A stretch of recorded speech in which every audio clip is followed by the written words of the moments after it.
All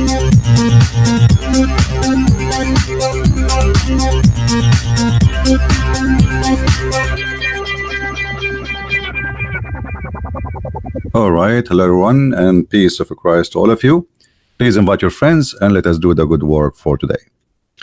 Yesterday we made a video answering the Muslims about Jesus not knowing the hour, and the video is not really taken down. It is still, you can see the link in Patreon.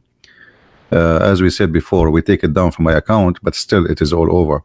So if you go to Patreon, this is the easiest way. You will see in the front page, you click at the link, you will go to YouTube. So for those who did not watch the video, which made a few hours ago, you can click there and you can find it. Now, 3 reasons Allah cannot be God. And when I say 3 reasons, does not mean really this only 3 reasons. We are trying to make the 3 reasons major headline, and those reasons will make us come to the conclusion. And I hope Muslims are listening, and any one of them he feel like those reasons are not accurate, please feel free. You can call me anytime. Just let me know and I will open my Skype for you so you can call me. When we speak about reasoning, we as a Christians, we don't speak about reasoning the same way Muslims they speak about it. Reason in Islam is silly. As an example, because I pray to Allah, Allah will give me 80,000 little boys to serve me. That reason alone is disgusting. I mean, what kind of reason? Because I believe in you. You abuse 80,000 little child. How that can be even a reasoning? The Bible said that from their fruits you shall know them. From their fruits. People, they can talk about reasoning as much as they wish. We can fabricate our reasoning for anything we do, but the major point is the fruits. People, they talk good, they do bad. People, they say something, they do the opposite. People, they claim something, but they are not. So the fruits is what is going to judge what Islam is about. The Islamic fruit, not only disgusting, it is inhumane. Because a human, in order to be called a human, he have to practice a humanity. And, you know, to practice a humanity, that means you have to act like one. Islam does not want us to act like one. Islam teaches us to revenge, to kill, to rape, to kidnap, to ask for ransom, to torture, to crucify, to cut fingers, to cut hands, to cut even tongues, even, you know, to put nails in the eyes. What is a humane in that? And yet the Muslims and their reasoning, they say to you, Allah is the most merciful. I'm sure many of you heard Muslims saying that Allah is the most merciful.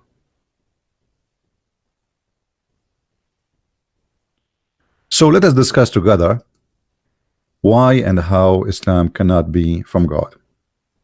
We will take it easy, step by step.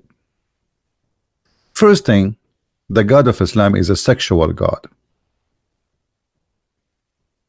Everything in this religion is based on sexuality. And then this sexuality is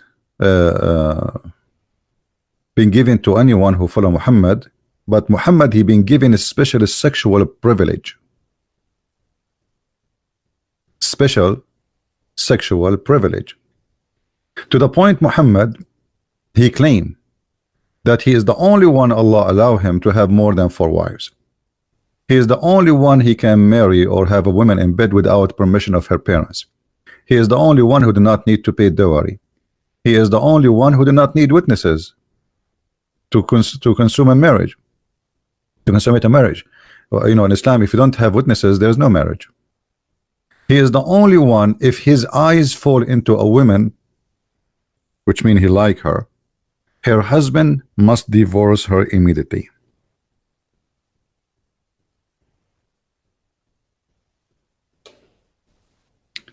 And here we notice immediately that there is no reason for anyone claim that he is following God to say that because Muhammad is a prophet, you have to give him your wife. And not only that, Muhammad convinced the Muslim men that because he is a prophet, Allah gave him a special sexual power, to the point Muhammad, he can go and have sex with all his wives in one night. And here you need to ask yourself a very simple question. What is that proving to us? Remember, we said from the beginning, from their fruits you shall know them. So Muhammad tried to convince us that he have a fruits of a prophethood because he can have sex with all his women in one night. And Muhammad, he told his followers that he have the power of 40 men. Some hadith it says 30 men, as we see in the screen. Chapter Sahih al-Bukhari, chapter having sexual intercourse and repeating it and engaging with one's own wives and taking a single bath after doing so. So Muhammad, he slept with all the women, and the Muslims are so proud supposedly that Muhammad, he is so good in boom boom, and this is the proof that he must be a prophet of God, because how he can do that? Anas ibn Malik said the prophet used to visit all his wives. The visit to do, if as you see, this is about sexual intercourse, the title, not visit to say hello. So he used to visit all his wives in a round, one round, one round, during the day and the night, doesn't matter. And they were 11 in numbers. I ask Anas, had the prophet the strength for it? He said, we used to say that to the prophet. He was given the strength of 30 men. So, and you know, if you have my book 6 and Allah, you will see the Muslims believe that Muhammad have the power, or he will be given the power of 4,000 men in heaven. 4,000 men. 4,000. So the logic of Islam is that if you are a prophet, then you should be very powerful in bed. Prophets only can do that. And here you notice that this is a very, very sexual cult. Same time, all the reference prove that Muhammad, he cannot even have sex, which mean there is something fishy in the logic they are talking about. How his wife, she say in different place, as we see here, that Muhammad, he imagined himself having sex, but in fact he never did. So, and the Muslim, they say, oh, he was bewitched. He was bewitched. Well, he was bewitched, he was not. That will not change the fact that Muhammad was lying about how many women he was able to sleep with. Read carefully with me, please. This is Sahih al-Bukhari, as you see. Aisha, she said, and this is the wife of the prophet, not his neighbor.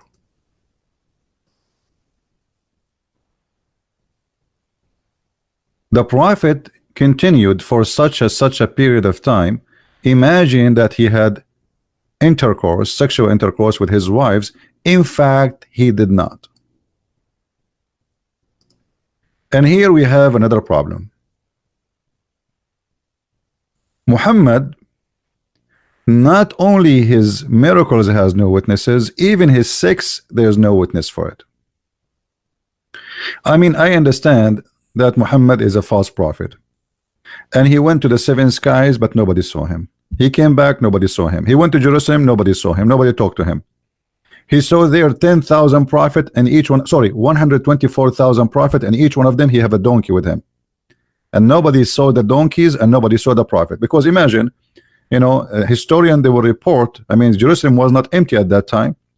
They will report that we saw 124,000 prophets, 124,000 come into Jerusalem in that day, and nobody saw them. I mean, this is bigger. This is bigger than the population of Jerusalem at that time, maybe 10 times.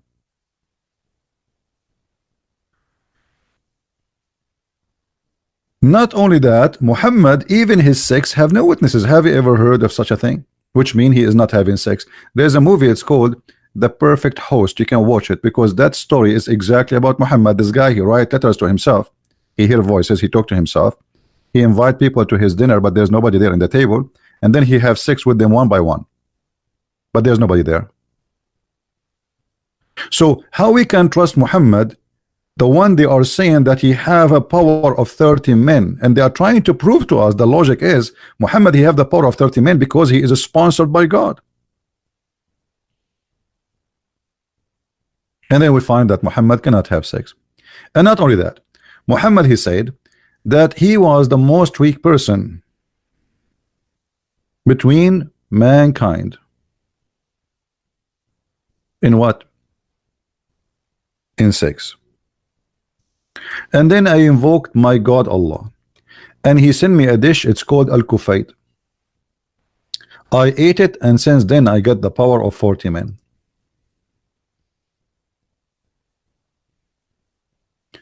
The miracle of the shish kebab.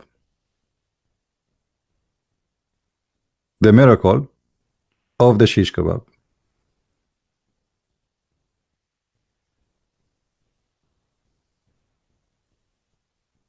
Have you ever heard of such a thing?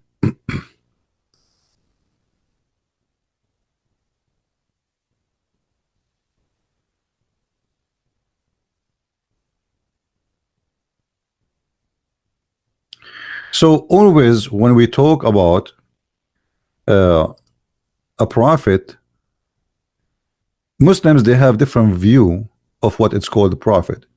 A prophet, he have to be a person who is good in sex. He have to sleep with all women in his way. His private part should not go sleep. Otherwise you are not a prophet. You cannot be a prophet.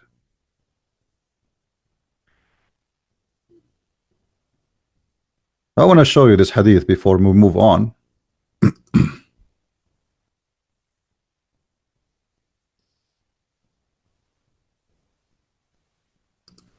And actually I will use the translation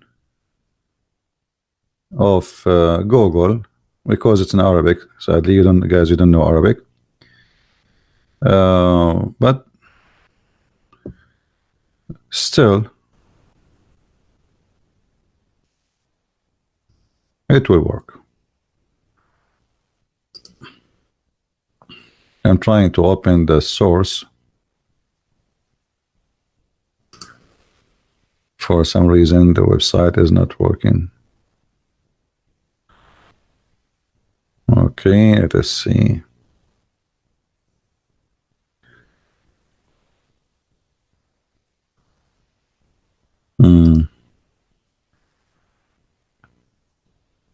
Okay, let's see this one. Oh, I know this website is not opening. Let's see another one then. Because I don't like to say something and I don't really show the reference. You know, the Muslim, they will say, well, he just said something, he did not prove it to us.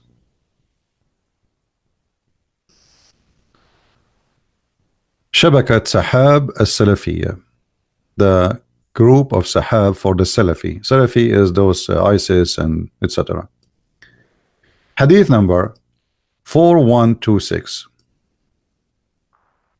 كنت من أقل الناس في الجماع حتى أنزل الله علي الكفيت فما أريده من ساعة إلا وجدته وهو قدر فيها لحم. I was the most weak person in sex until Allah, he sent me al-kufayt, which is, let us use translation. All right.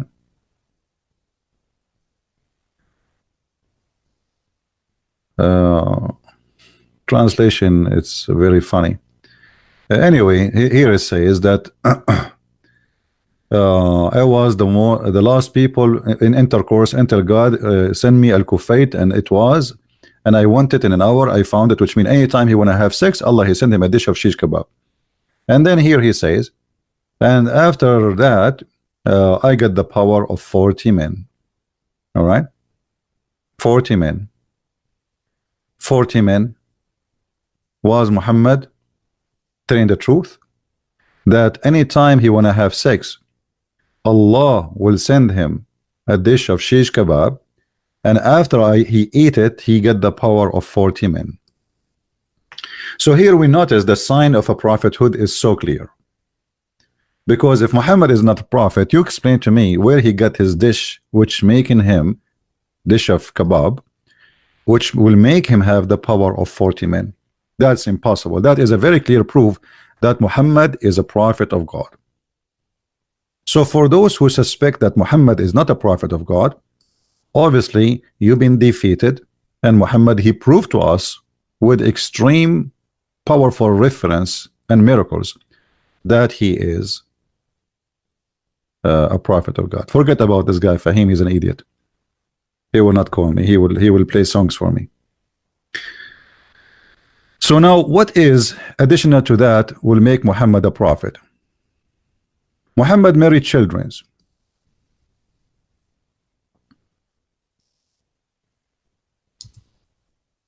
And you notice here that Muhammad, he have obviously a mental issue. Otherwise, what will make a man at the age of 54 even to be interested for a second in a child? She is 6 years old in the Islamic calendar, which means she is 5 years old in our calendar. What we share together, me and a child, if I am 54 and Muhammad is and Aisha, she is 6 years old or 5 years old, what we share together, what we will do together. Here you notice that what Jesus said clearly, from their fruits you shall know them. This is a golden, by the way. This is not golden. This is beyond gold, as a wisdom to always use it in your life. You want to know a person? The fruits. People talk good, you know, they dress good, they smell good, but they might be evil. From their fruits. And we will show you the fruits of Muhammad. Muhammad, not only he married 5 years old child, which is 6 years old in the Islamic calendar, and the Muslim tried to cover up. This is at that time children, they were mature. This is Saudi Arabia. My friend, Saudi Arabia is still there, and it's still hot, and actually now we have more global warming according to who claim of a global warming. Children's still there is a children's. We can go right now to Saudi Arabia and we can look at the 5 years old girl. Still she is a child. So stop fooling yourself. Now, Muhammad, not only he liked to have sexual relationship with the children's, proving to us that he is a perverted man, he was encouraging his men not to marry women but to have children's, and the purpose is to play with them. As you see here, a story about a person who his name is Jabir.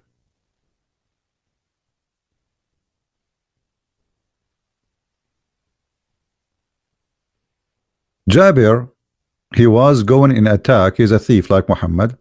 He attacked the neighbors, and now they are coming home. So Muhammad, he noticed Jabir that he is like rushing in his camel or donkey. So he said to him, Jabir, have you married? He said yes. He again, the Prophet said, a virgin or previously married? Look at this question. A virgin or one previously married? Here we need to stop a little bit. What is the business of a man to know, to ask you if your wife is a virgin or not? I mean, what about you ask me to bring my wife and she will take off her panty and you check it out?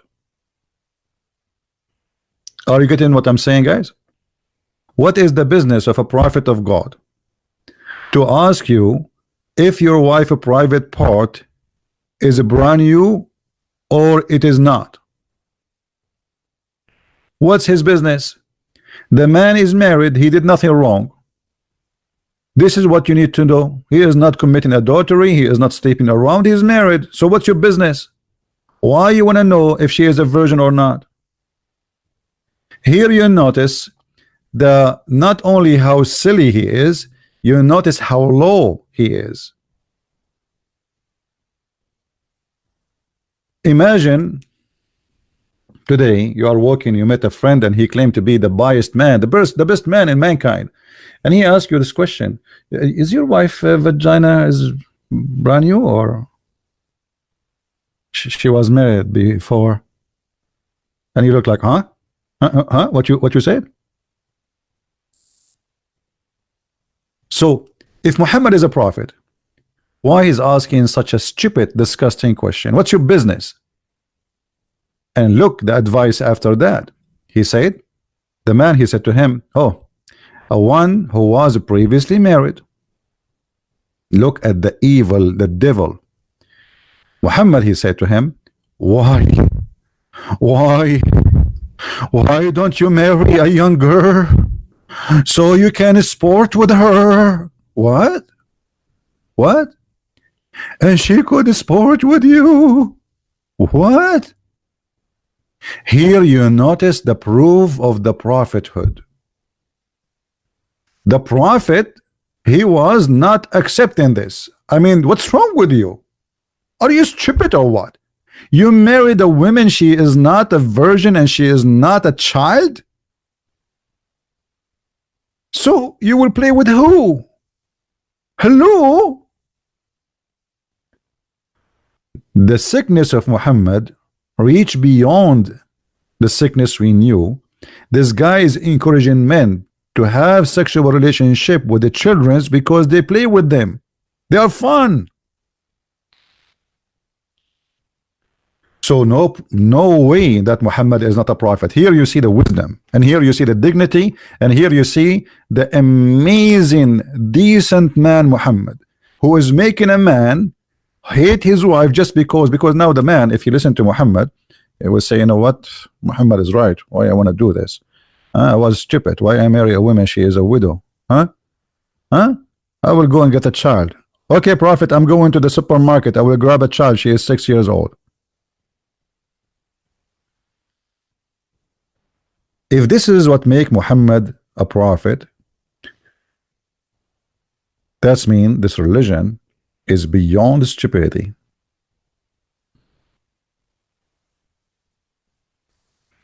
The man, he was a decent man more than Muhammad. He said to him, well, you know what, my brother, he died and he left many little children for me. He left 9 or 7 daughters behind him, and I therefore did not approve the idea of bringing a girl. I prefer to bring a woman. Do you see what we're talking about, guys? I prefer to bring a woman, not a child. I have already 9 children to take care of them. I need a woman to take care of them, not a child, and that will make them 10 children.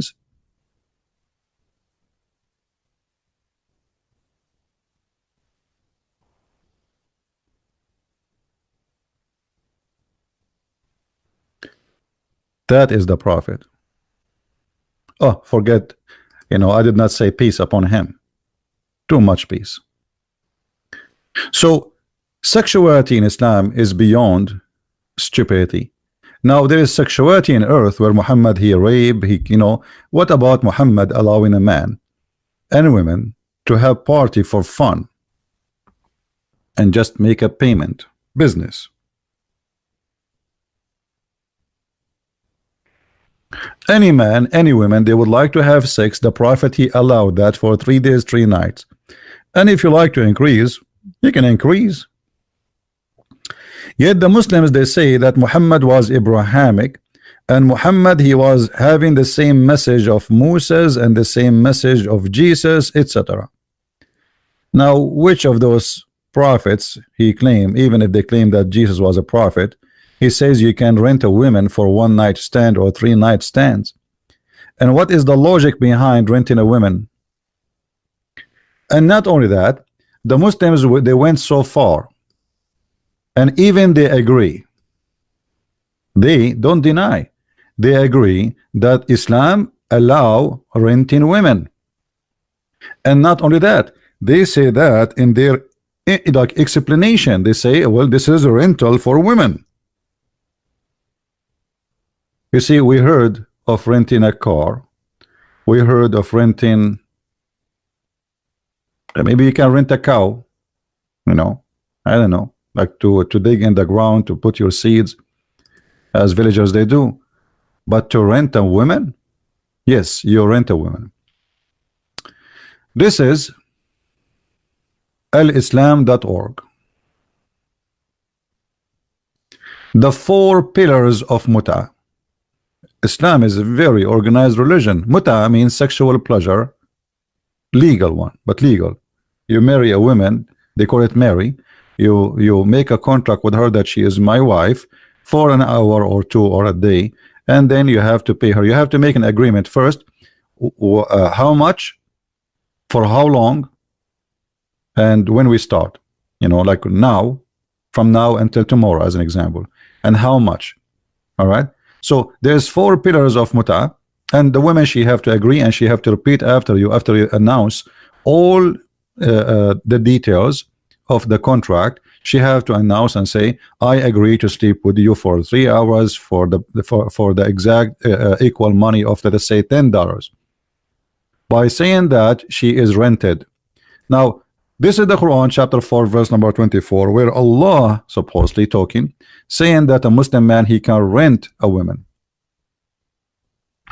Now, am I using a wrong word, or this is what even the Muslims they use? Read carefully with me. In some work, a special term applied to women who participate in muta, which is mustajara.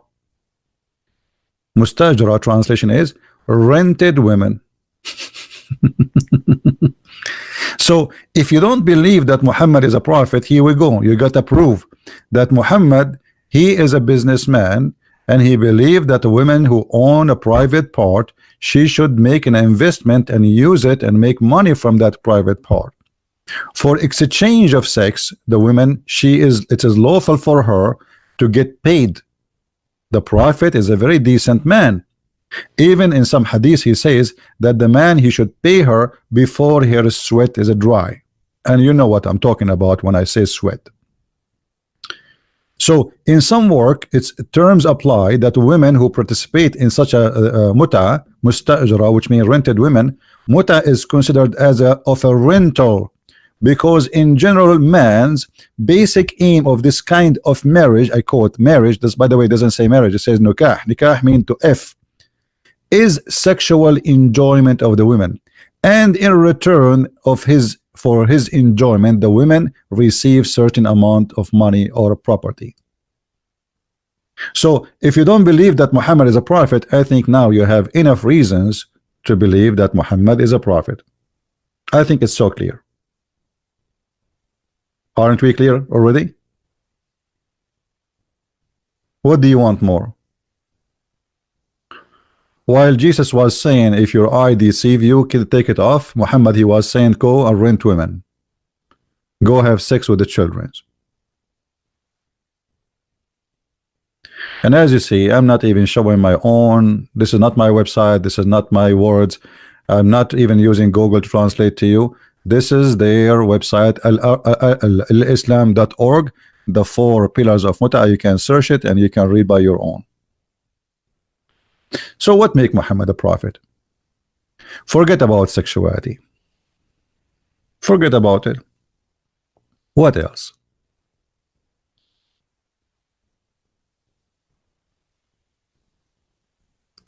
So Muhammad have a very bad ethic, and that's obvious.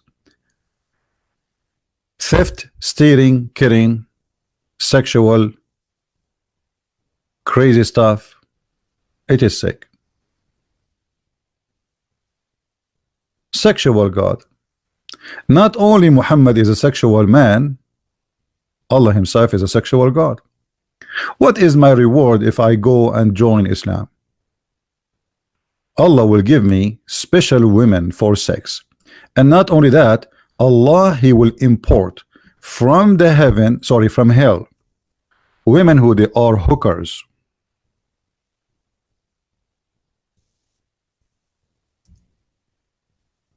Why they are hookers? Because those are expert, not like a normal woman. Maybe she will not even know what to do to make a man happy. Muhammad, he knew what he's doing.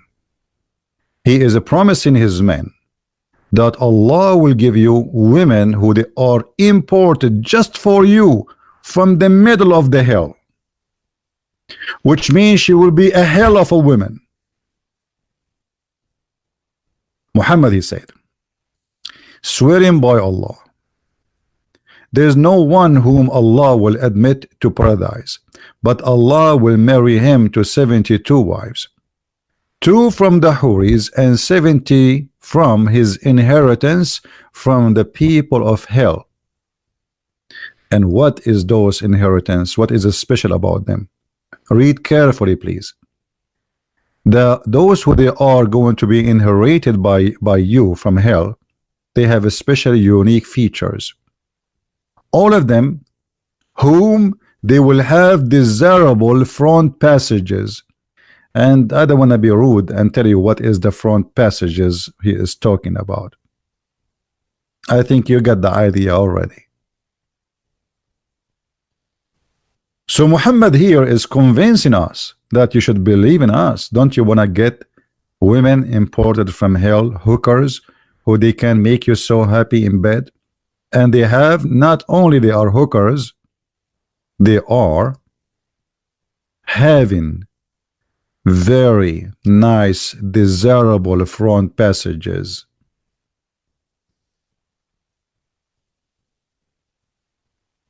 But are we done? No. Now Muhammad, he promised you a lot of women for boom boom. What about you able to do the boom boom? So Muhammad, he did not forget that part. So he said, and he will have a male member. You see the Muslims here translating male member, and I'm not going to use the bad language, but it's not a male member. It is the P, you know. So he have a male member which will never go soft, will never sleep. Boing. You know, the women, they come like boing.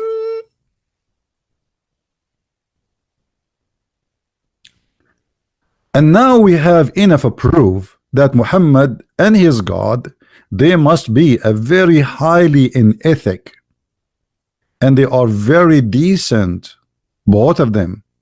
You know, imagine you have a party, whatever your party is, let us say a birthday party, and you invite me, and then I bring you a porn video.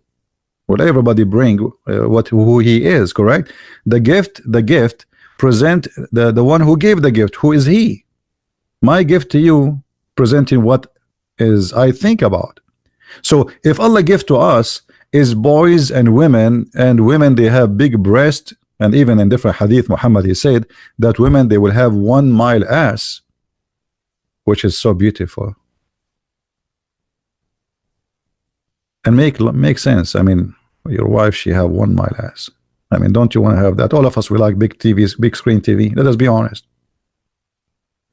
So the gift here of Allah, because remember, this is a gift from Allah, not a gift from Muhammad. If this is the gift of the decent God, what kind of a decent God he is? I am sure now that Allah, he have like millions of hookers around him, and he is naked, and his private part is lulu. If this is what God he gave me, so what kind of God this God is?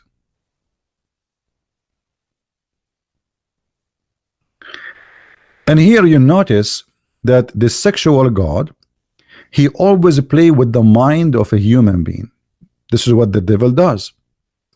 All men, they like to have a lot of women, especially if they are just into sex, not into love. Otherwise, God, he created Adam and Eve, not Adam and Eve's. Is that correct? And here you notice the contradiction of a story Muhammad he stole from the Old Testament. Muhammad he claimed that yes, there is Adam and Eve. So what happened? God he created Adam and Eve, and now God he promised you Adam and Eves. To the point in one hadith Muhammad he claimed that you will have 80,000 little boys in your heaven who they are extremely white, and the Muslim they claim that they will serve you. 80,000 little child in the heaven. Muhammad he said, the least of the people of paradise in position is the one with 80,000 servants, and those servants are boys, and 72 wives. So when we speak about Muhammad promising us 72 wives, this is for the bad Muslim. This is the least. This is the one who did not do jihad. This is the one who did not pray. This is the one who just say shahada. The least, the last one who enter heaven. This is the loser supposedly. This is the loser, the one who did not have he have the worst grade. Almost he was kicked out from school. This loser he will have at least 80,000 little boys who they are white like pearl too.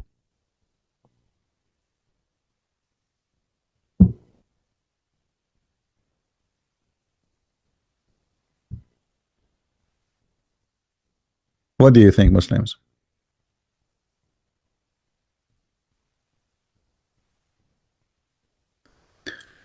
Here we notice that Allah is a sexual God, and actually Allah, he was always a sexual God.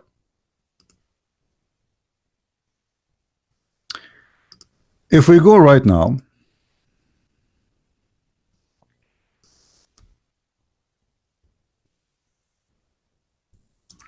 and look at this picture I will put in the screen.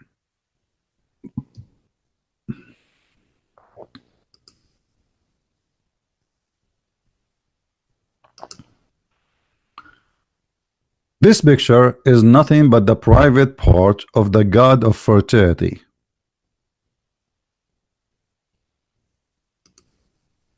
If you ask a Muslim, why the black stone look like this? He have no answer. I mean, what is that? What is this exactly?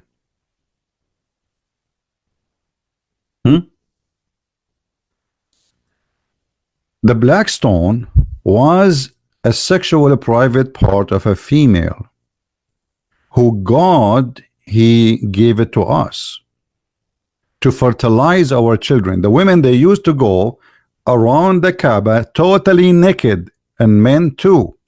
And the women, they do that when they have their period.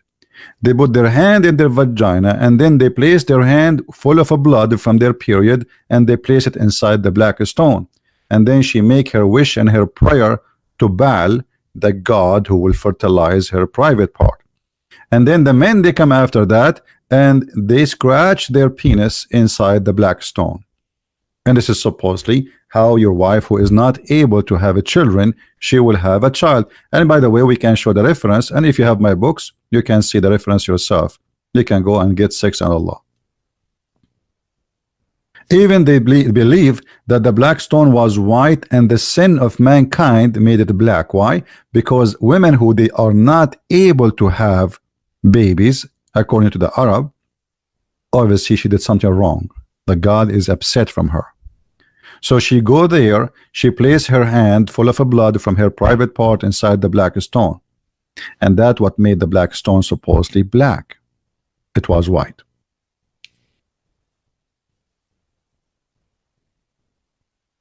The black stone exists before Islam. The black stone exists after Islam. The Arab, they kiss the black stone before Islam. Muhammad, he kissed the black stone after Islam. The Arab go around the Kaaba before Islam. Muhammad, he do around the Kaaba, you know, it's the same cult. So what the adjustment Muhammad he did, he added Christianity, Judaism, Sabi, and he learned from here and there and there, because he was mixing with many people in there, and he took from all of them and he added to his cult. So now we have the pagan Arab, which is flavored with some from Christianity, some from Judaism, some from the Sabian, etc.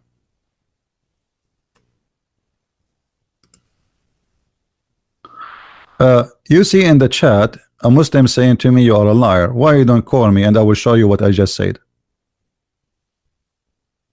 Can you? Hey Hassan, how are you? And I will make you read it yourself. Is that a good deal, guys? The Muslim who is saying to me, you are a liar, I will show you the reference from your Islamic books.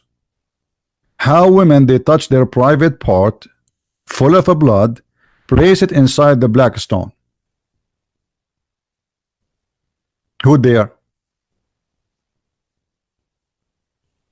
Mayday, Mayday. Any Muslim there?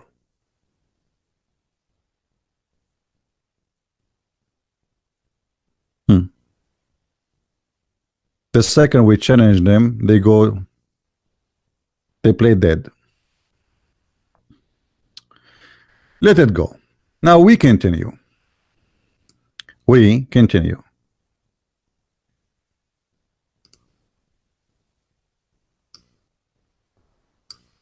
Forget about sexuality, forget about sex for now. Let us talk about silly, stupid things. Muhammad, nobody can beat him with being silly. Sorry, I should say Dr. Muhammad. Dr. Muhammad, he learned from his God how the baby produced. And as long he is so good in sex, so for sure he knew how it happened. The Prophet said, and remember, not me, and this is Sahih. The Messenger of Allah said, the man water is thick and white, and the women water is thin and yellow. Which one of them comes first? The child who resembled the parents. And by the way, this is proven scientifically accurate according to the Muhammadan. But only idiot they will believe in such a garbage. And this is why if I ever get married, I will be sure, excuse my language, I will be sure I will never have orgasm first, because I don't want my son to look like me.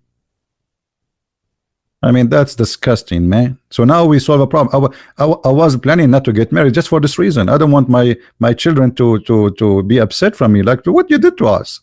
I mean, look at you, and we look like you now. But now I know the secret. All what we need to do, I marry a beautiful woman, and I make her come first, and that's it. The story is over.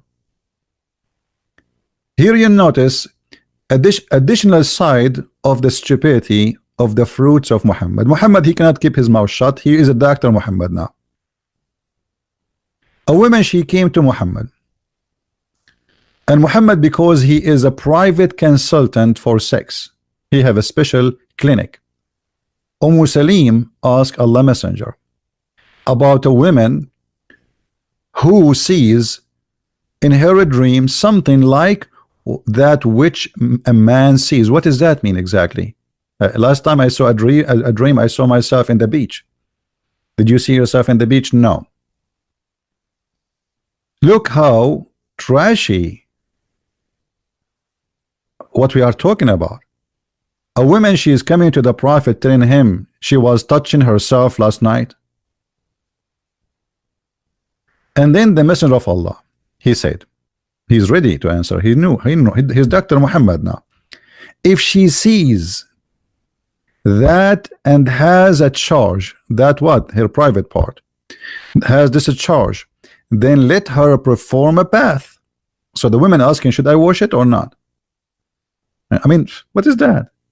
What is this? Salama, the wife of the Prophet, said, what? Does that really happen? Which means the wife of Muhammad, she never have orgasm. She is asking, really? A woman, she can have this charge? And here you see Muhammad get busted. How the Muslim, they say to us that the Prophet used to have sex with all his wives in 1 hour. Fi sa'a. He do boom boom. And he have the power of 30 men. But yet his wife, she cannot believe it that the women, she have this charge. That means she never have one. Like what? The Prophet wife, she is watching like, what? Really? This happened? A woman, she have this charge? The Prophet here, he jumped. He said, yes, yes, Yes. And now he explained to her in a scientific way, because he's a doctor.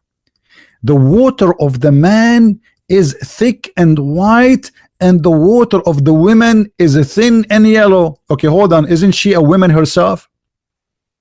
How come she never have that water? And isn't she your wife?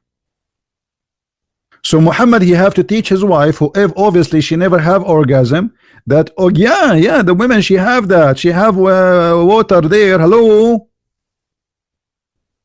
So how you say to us in different hadith that Muhammad, he used to have sex with all his wives in 1 hour? And secondly, here, why those women, they have yellow water? Obviously Muhammad, he is making them infected. Why it's yellow?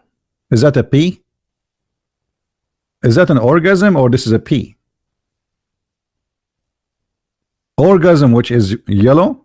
Obviously Muhammad, he slept with women who they are infected because of him. So Muhammad, because he's doctor, he knows everything. And this is why I meant, or what I meant by Muhammad being silly. He is silly to the point he claimed that he have knowledge, and his knowledge is coming from God. And then he go into details, as we see in the following. Now let us see how many of you would download this video. Let us see. Muhammad even knew how long the drop of a semen or a sperm stay inside the women. Muhammad, he said, not me. Don't be upset from me, Muhammadan. And this is Sahih. When a drop of semen remain in the womb of the women, in the womb, for 40 or 50 days. For 50 or 40 days? What? Semen stay inside the women for 50 days. What is that? The vacation of 2 years contract?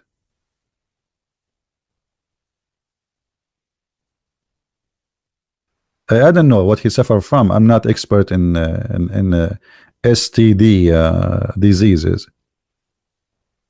Maybe you can ask some doctors. So the sperm, the semen, stay in the womb for 40 or 50 days. But that's absolutely false. Semen can live a maximum of 5 days. What this guy is talking about? So here we notice another side of Muhammad. Muhammad the genius, Muhammad the doctor, Muhammad the etc. And he claimed, and by the way, this is confirmed in his Quran too, because in his Quran, Muhammad, he claimed that the baby is created from a sperm which will transformed into a dead blood. If we go in the Quran, we find the following.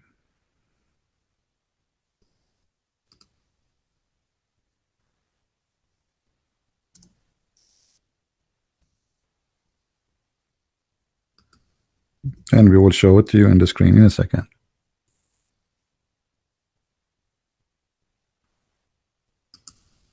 And the funny, the Muslims, they have thousands and thousands, if not millions of videos trying to convince you that the Prophet, he is the Quran is a book of science. And this is why actually I made a book. It's called Quran in Science, and it's translated in many languages. You can read it, which is getting Muhammad and his lies busted. Chapter 23, verse number 14. ثم خلقنا النطفة علقة فخلقنا العلقة مضغة فخلقنا المضغة عظاما, etc. Let us read together. And we will choose a famous Islamic translation. Excuse me, my voice is tired. Too much talking. I did not even sleep enough.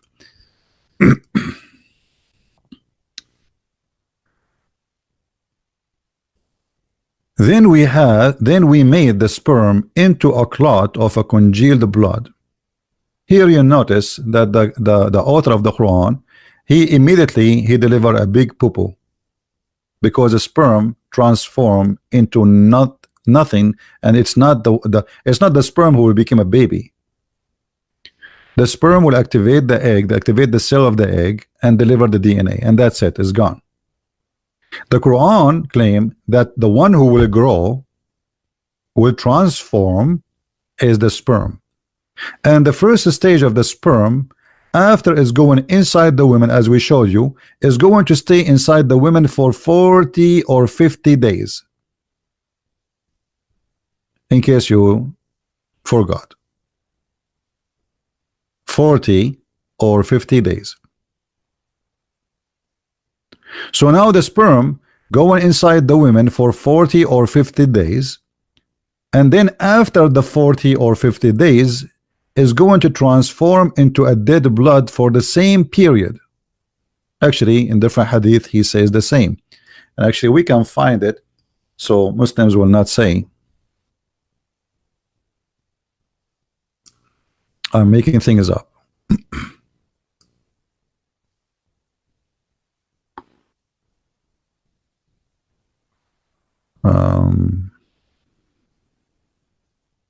Read it. Here we go. And this is from Al-Bukhari and Muslim. The Messenger of Allah, and look, the Muslims here always they say the truthful, for sure the truthful. He is saying the truth. I mean, all of this is proven to be true. He was saying the creation of you human is gathered in the form of a semen in the womb of his mother for 40 days.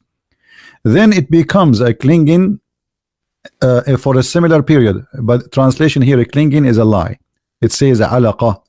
Alaqa is the same as translated here as a congealed dead blood. That's why they try always to fool you with the translation. It is a clot of a dead blood. So he will be for the same similar date 40 days as a congealed dead blood, similar period, and then it became a lump or of a flesh for like that, which means another 40 days. So until now we have how many? We have 120 days. 40 days as a sperm, 40 days as a dead blood, and 40 days as a lump of a flesh. And then Allah, he sent his angels who breathe the life into it. So all this time the baby have no life. He have no life. And then the last thing the angel he will ask Allah, shall I make him male or female? Male or female? Here again you notice that Muhammad is not only where is the egg? Muhammad, he ate it. I mean, what we can do, there's no egg. Either Muhammad or Allah, he ate the egg of the, maybe at that time women, they don't have egg. Maybe, you know, my grandmother, she told me that she don't have eggs. You know, she wake up in the morning, she see no eggs underneath of her, so she don't understand what eggs. So maybe Muhammad, because he did not see the eggs, he think they are not there, you know, because he was expecting maybe when you say eggs that she will lay eggs like a chicken. So yeah, somebody he made them an omelet at that time. Maybe they used to target women eggs and eat them. Maybe the fox, he eat them, you know, you never know. But for sure the prophet is telling the truth, and this is absolutely scientifically accurate. Now here we have a problem. Before we continue,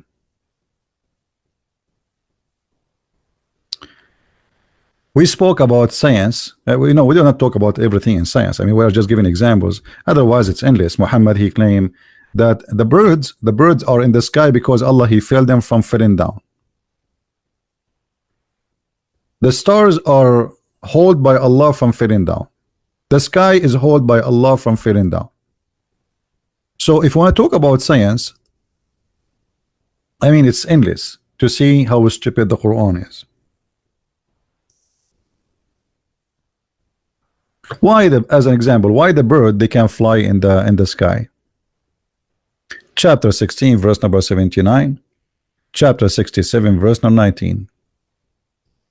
Allah, he gave us a very clear reasoning. Don't you look at the birds held poised in the midst of the air, in the sky?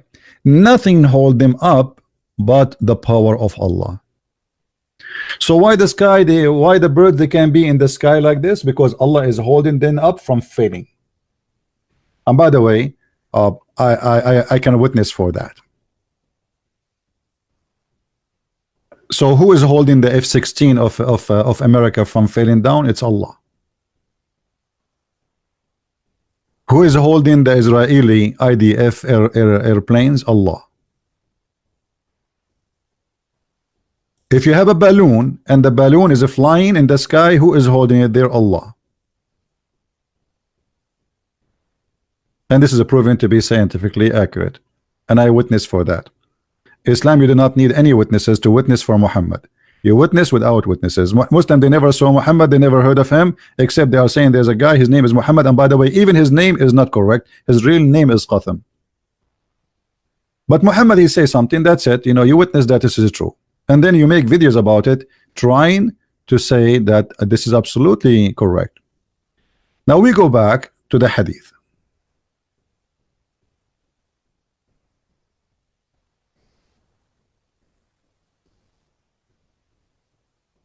One of the reasons I find that Islam is not valid, additional to the reasons we said, is the foolishness. Foolish Quran, foolish logic. And in front of us we will see one of the foolish Quran and foolish logic of Muhammad and Islam. If you read the rest of the story here, Muhammad, he claimed the following: that Allah, he will send an angel who will breathe life, and then the angel is commanded to record 4 things about it. About what? About the baby before he's born. His provision, its term of life in his word, its conduct, and whether he will be happy, miserable, by the one beside whom they true God. Muhammad is making an oath here. This is very serious. Verily, verily, one of you would perform the action of the dwellers of Jannah, which means heaven, until there is only one cubit between him and the heaven, and then what is foreordained, what is written by Allah, your destiny, would come to pass, and he would perform the action of the inmate of hell until he enter it. So look at this stupidity.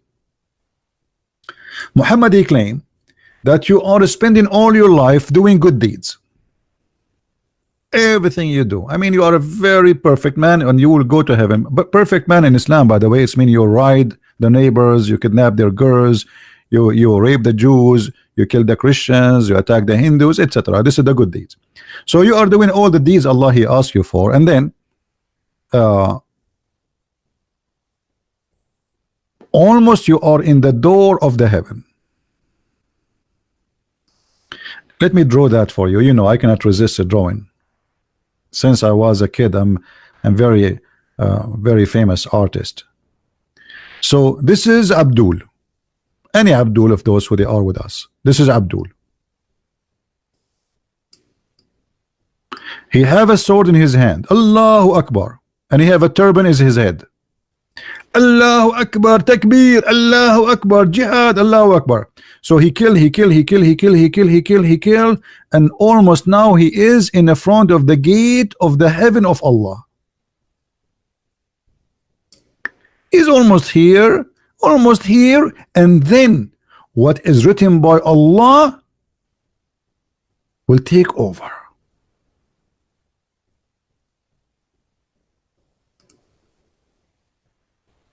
And then he starts switching backward, doing the act of people of hell. So instead of going to that gate of heaven, which he was almost like 50 centimeters far away from it, now he will go to the gate of hell. This is the gate, and he will enter it. Why? Because Allah, he wrote his destiny that he will go to hell. And here we see the stupid logic of this cult. If at the end of the day what Allah he wrote is going to take over, so why I need to do any work?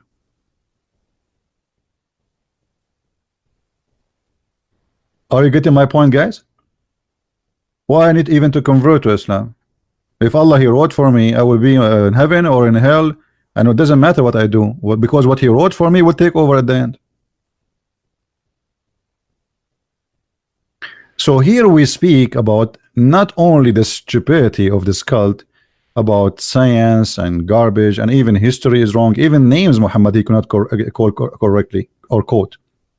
Foolishness. Here we have a foolish prophet spreading foolish propaganda or foolish agenda or foolish reasoning, making us believe that it's written for us already, we will go. So why I want to do? Let us go here. I want to have party. It is written for me where I will be. And Muhammad here, he switched again. He gave us the opposite direction example. And he said, and there is one among you who do the act of people of hell. So what you are doing? You spend your life doing the act of people of hell. The first one, it was what? It was the opposite. A guy who is doing the act of people of heaven. And then he got screwed. He arrived to the door, and then Allah, he said to him, I wrote for you different destiny. So you go back to the gate of hell and you start doing the act of people of hell and you go to hell. Here the story is different. And one of you would perform the action of the inmate of hell. I like it, the inmate, this would like to go into jail. And here inmate for heaven too. Until there is only one cubit between him and hell. Like this guy, let us draw this to you. Again, you know, I like art. What I can do, I mean, I cannot resist this. This story is it's very artistic and it's very emotional. So now this guy, Mr. Green, he is doing the act of people of hell. He is not killing Christians. He is not attacking the Jews. He is not doing jihad. He is not attacking people on Ramadan, and he did not put any bomb in any church yet. So now he walk in the direction, let us make it red, until he's almost in the door of hell, because he did not do all the the bad ugly stuff, which for us, but for Islam is good stuff. So he is now going in the direction of hell. He did not pray to Allah. He did not do jihad. He did not flag videos of CP, which is to take you to heaven. So almost he is in the gate of hell. And by the way, here we go. This is the door. You know, you can open it. I told you I'm very good in drawing. You don't believe me. So almost he is there. There's only one cubit between him. It's like less than 90 centimeters.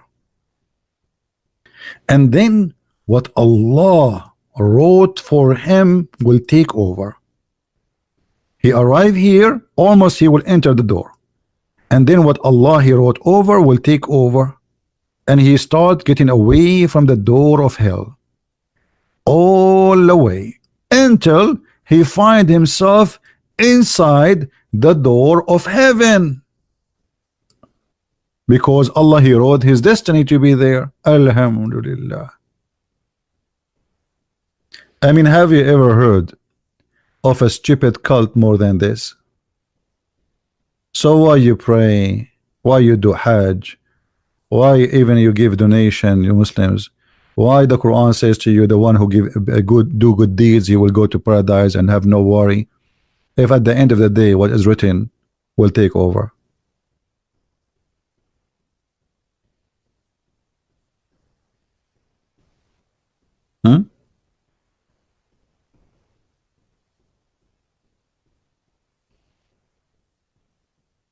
This is religion and this is God. Where is justice?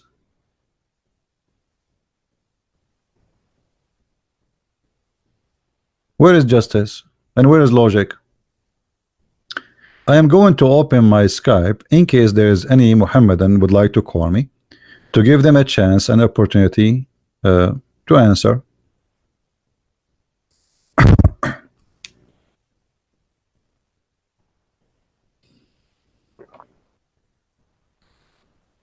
All right, we are almost in Skype.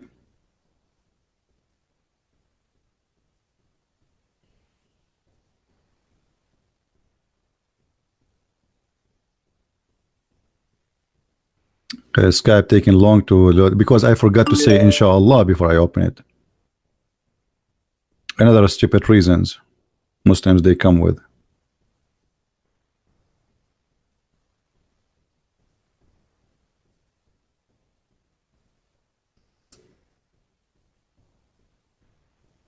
All right, my Skype is open. Anyone?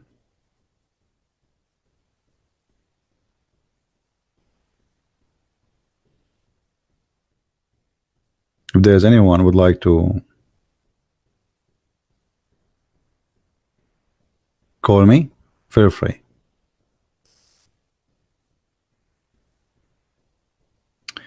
Take some what? Okay. Any Muslim?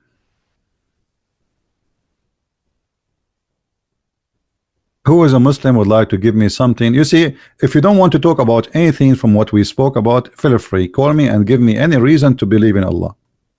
Anything. Here we go. We will go with you.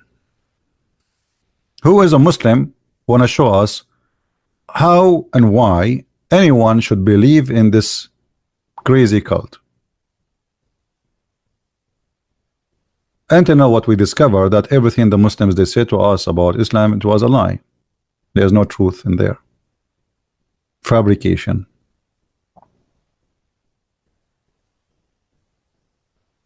Anyone?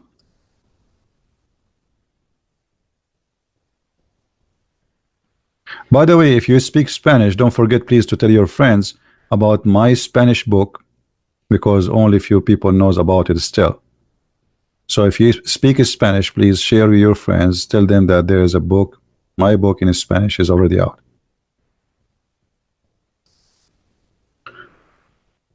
Do we have any Muhammadan would like to call us?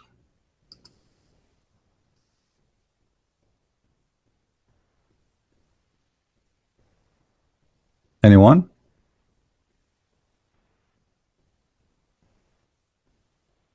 Again, for those who did not watch my previous video, which I made just a few hours ago, we took it down from my channel as usual, but it is in Patreon. You can go to the front page and you can click at the previous post before this one, and you will find the video.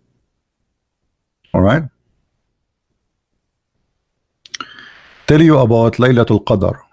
Laylatul Qadr. It's just another stupid story. Even Muhammad don't remember when it was.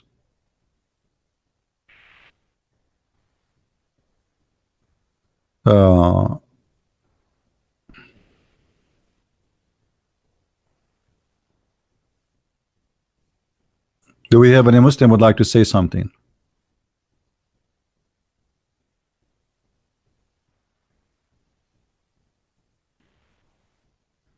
Come and visit Dominican Republic. I would love to go there. Actually, Dominican Republic is a beautiful country.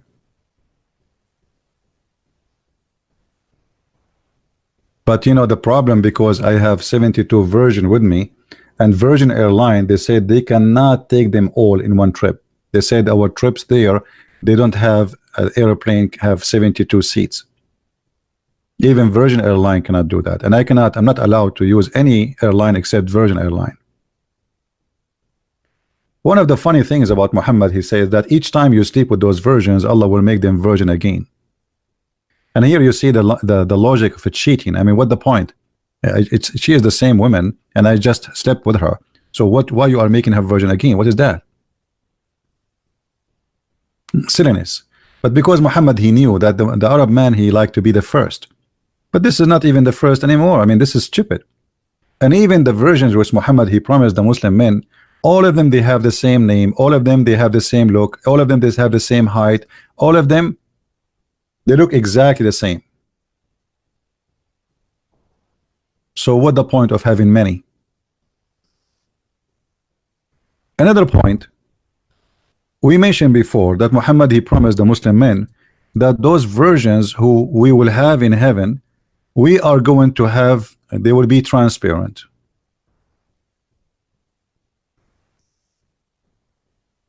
Additional stupid, you know, fantasy Muhammad, he come with. Why anyone in the world, he would like to have a woman he can see through the marrow of her bones. What is exactly that is about? Read carefully. The Prophet is talking, and this is Sahih al-Bukhari, so the Muslim cannot say this is not true, this is weak, you know the things they come with. Those beautiful houris, they are so beautiful to the point they are pure, transparent, that the marrow of their bones, of their legs, will be seen through the bones and the flesh. And that's supposedly what they call it. I am sexy and I know it. If you are confused about how those women they will look like, I will give you an idea. Very sexy and very beautiful. Actually, I don't like to watch this because I get tempted. I feel like I want to get married immediately. It's hard for a single man like me to see this and stay like functioning. I see. Actually, I'm losing my thought now. What was the topic? What we were talking about? I totally forgot what is the topic because this is too much. I mean, how many reasons we need to show that Muhammad is a false prophet? What is this? I forgot now. Okay, I remember now. The topic was Muhammad. See, when you see this beauty, I mean, you go crazy, especially with those high heels. Look at this. I mean, look what she is wearing, man. I mean, this is very tempting.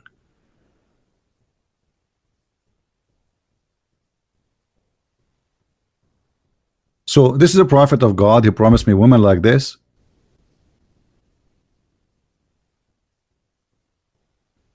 Hassan, he is saying, what if somebody don't want virgins? My friend, what do you mean don't want virgins? It's not up to you. Even in the heaven of Allah, there is only one kind of meat. It is bird. Fish, there is no fish. Shish kebab, there is no shish kebab. Don't try. There's no even hummus. Only birds and fruits.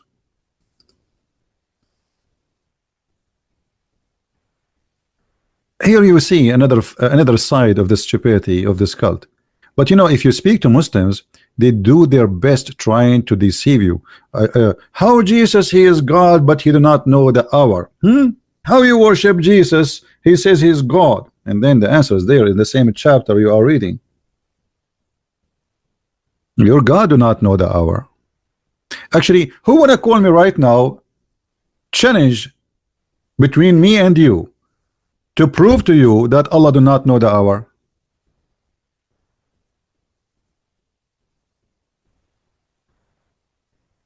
Let me change this picture because I see a lot of women because of this picture is getting divorced these days. I receive a complaint from a woman. She says my husband will leave me now.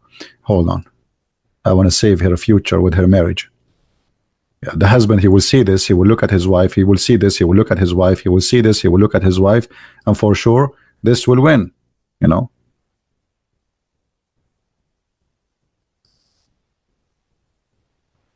I don't want you, you know, like you join my channel to learn something and you end divorce because of what I'm showing you.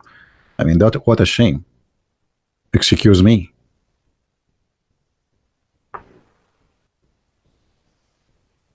Any Muhammadan here?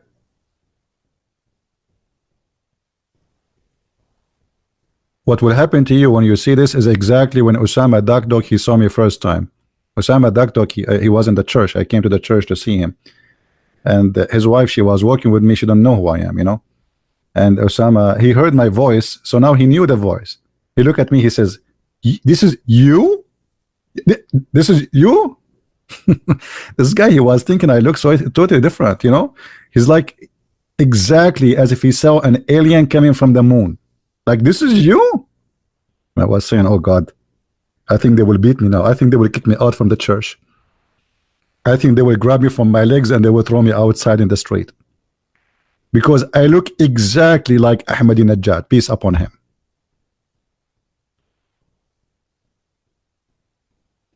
Any Muslim have any comment?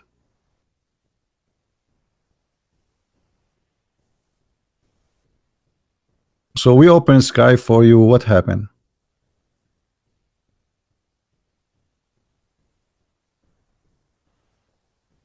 Huh? Nathalie, she is saying poor CP. Why poor?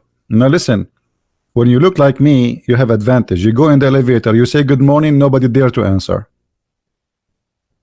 I look like a terrorist. I go in the airplane, I have my seat alone. Nobody sat next to me. In the security, they check me alone, I go so fast. I mean, it's a blessing, my friend. Especially when I start speaking in Arabic and saying Alhamdulillah, brother, in the airport, like, hello? Alhamdulillah, brother. Yes, I'm going to take the airplane, brother. And Alhamdulillah, yeah, Alhamdulillah, inshallah, inshallah. The security, right? The guy, he come to me. He says, sir, he put a circle around my ticket, and he says, can you go to that line there? This is a fast, like what they call it, like a special check. I don't know what they call it. And right away, he will ask someone, he is a blonde redhead, to go after me. Right away, to make it like it's not because you are a Middle Eastern, or no.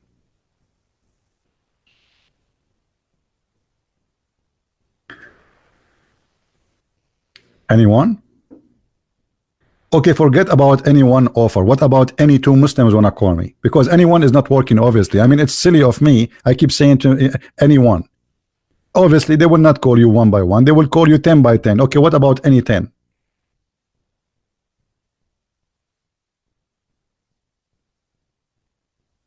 Hello? I am handsome, trust me. I don't know. You tell that to the fish. I go to the fish to fishing. The fish die. I don't even hunt them. They go, like, they look at me under the water. They die. I just grab them. She faint, the fish. You know, I never get a fish. She is not fainting. I'm not sure what are you talking about when you say you're handsome. But anyway, look like these days we have to lie. I mean, okay, I am handsome. That's it. The Prophet, he said so. So, you know, do we have any Muslim here?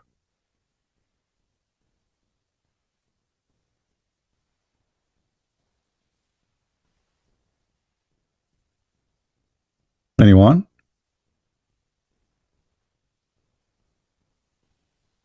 How I can call you? If you are a Muslim, you can call me. Give me your Skype and I will call you myself. Give me your Skype and I will call you if you are a Muslim. Only if you are a Muslim, please.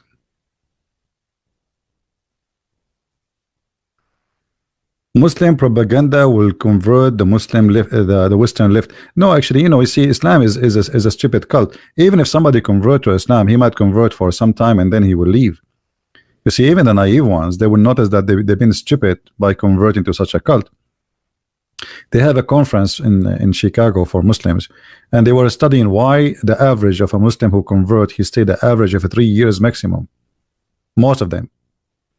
The answer is very simple, because you convert them by lying to them, and then when they join the group, they notice that what you told them is different. This is why there's a guy, his name is now he called himself Don't Convert to Islam. I'm sure you know him, right? Actually, this guy, me myself, I made many videos to, you know, to get him busted when he was a Muslim.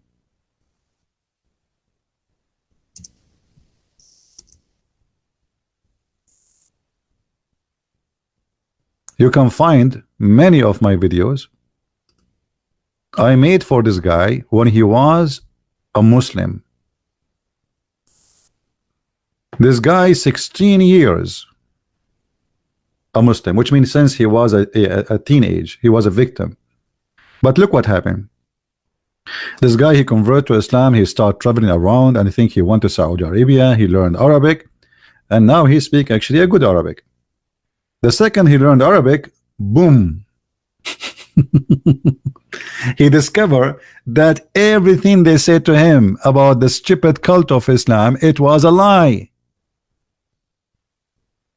And now this guy, he don't hesitate to tell his story why he left Islam. Hello, peace be upon you. Assalamu alaikum. My name is Brother Ismail. I've been a Muslim for 16 years. But in the past few years, I have been bothered by some reoccurring issues which have forced me to question my Islamic faith. And recently I have decided to finally leave Islam, and in this video I will explain why.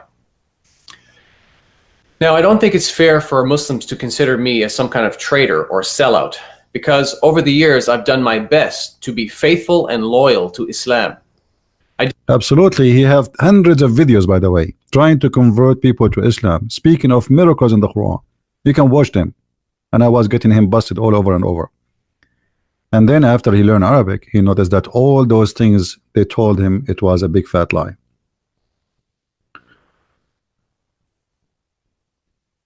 Somebody wanna call me to explain Jesus about the hour? I don't know. We explained it already, but give me your Skype. No problem, my friend. The one who have a name in the Russian letters, is that Russian?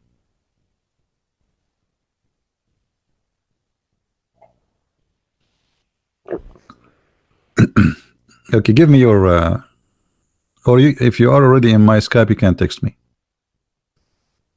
No problem.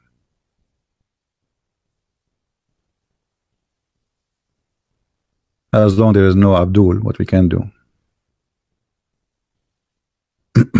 We are out of them.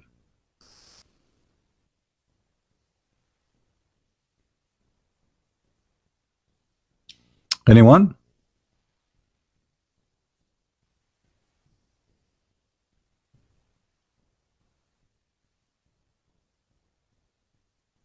So people leave Islam simply right after you learn the truth. If you are an ignorant, anybody can deceive you. And there's a lot of Western, they have no idea what Islam is about, so it's easy to be deceived. But sooner or later you will discover that this is a stupid cult.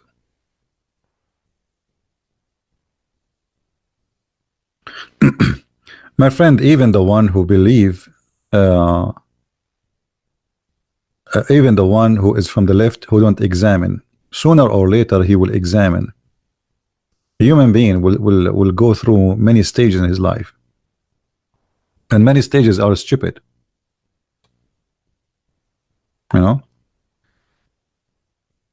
Okay.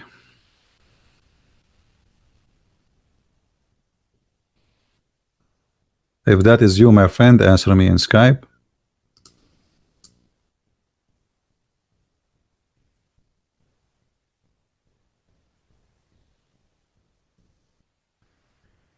Secondly, this is why our videos are very important, so we can spread the truth, and the one who did not learn, he will earn his knowledge.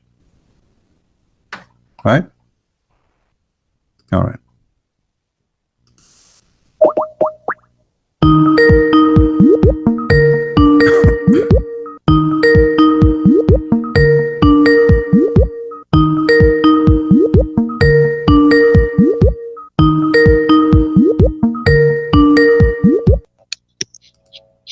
Hello? Hello. Hello. Yes, my friend, go ahead. Very well. Am I being heard well? I hear you, and I think everybody hear you. Go ahead. Very well. You had a whole video about Jesus in the hour. Yes. It's not on the channel anymore. It's deleted. It is in my Patreon page. You can click there and you can watch it if you did not see it. Sorry again? It's because people they download my videos, so I take them from my channel, but they are still there. You can watch. If you go to Patreon, you can click at the link and you can watch the video. Still there, but it's not in my channel no more. Okay. Yeah. Maybe I'll clarify this later. What I wanted to add about the Jesus in the hour. This is actually very simple. Okay. All the time, when I was reading the Revelation, or at least, my favorite part where the Jesus finally comes back and does the judgment, is about to do the judgment. It says in chapter 19, when he comes back in the book of Revelation, okay, he has a name, several names there. He has a title, King of Kings, Lord of Lords. Amen. That's him. And he has a name that's important. Here it is. He has a name that nobody knows beside him. Okay. Why it is important? He says, nobody knows the hour except for Father. Therefore, then he clarifies, no man, no son of man, nor angels. That's why we know that Holy Spirit knows the hour, because he would mention it. But because he because he has a name, would have a name that nobody knows beside him. He don't have it yet. He'll have it later, in that very hour. In that very hour. He's going to have a name that nobody knows beside him. This is a puzzle. If you know something about an issue that you don't know, do you know it or you don't?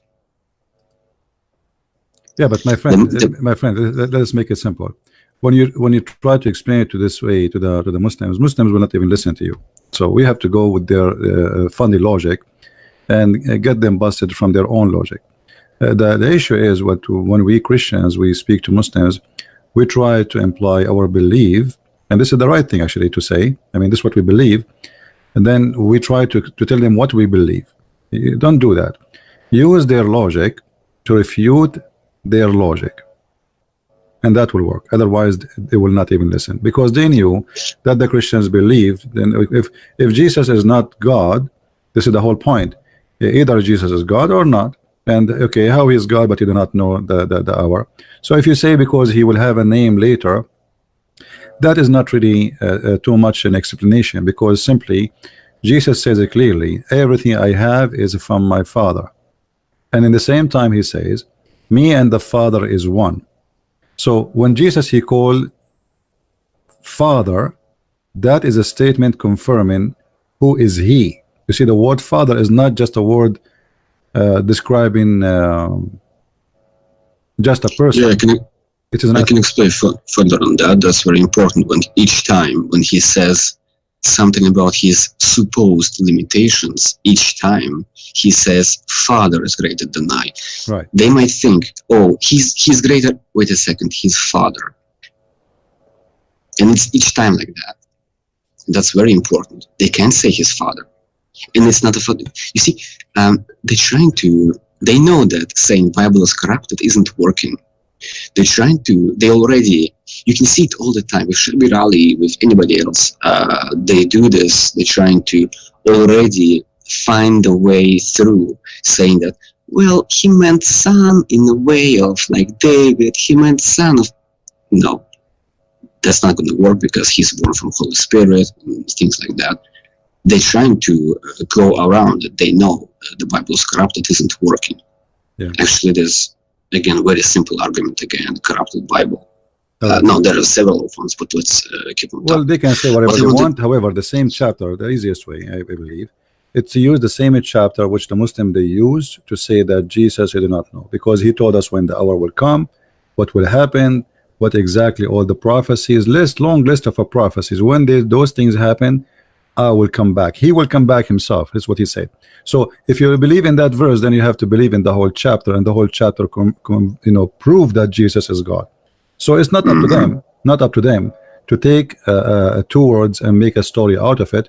Either you take the whole chapter or you don't take anything from it. And when he say my Father, simply because Jesus says that clearly that that's everything I do is from my Father. Everything I have, I heard it from my Father, and none of you know the Father but me. And the one at the same time he says, the one who saw the one who saw me, he saw the Father. So when the Messiah here is speaking about is simply that the Father is the one who is, let us say, he been called. Let's make it simple. The title of a father is to use for us as a human to know who is he in this Trinity. He is the Father. You know why? But it's not necessarily because that way, exactly that way, it would be like, oh, so Father is main and important. Why the God is Father? Well, I mean, it's some substance of God is Father. The Muslims, they are very quick to say that Father is God. Excuse me, this is one of substances, three substances. We have to talk about the Trinity in a way, it's not like they don't understand it. Maybe some don't understand it really, maybe some Christians don't understand it. I personally think that Trinity is one of the most simple things that can be, one God has three substances. Each of them is he himself at the same time. What can be more simple than that? You don't have to like go further than this. But in the same time, the same revelation. Yeah, but just to make it simple, because now you see some people, they might say, okay, now so who is the Father? As you said, the Trinity is God Himself. This is what, if you go to John chapter 1 verse number 1, it says it clearly that in the beginning the Word, it was the Word, and the Word was with God, and the Word was the God. So the Word is the Messiah. He was with God, and everything created by Him and for Him. So the Bible is not one verse, it's a book.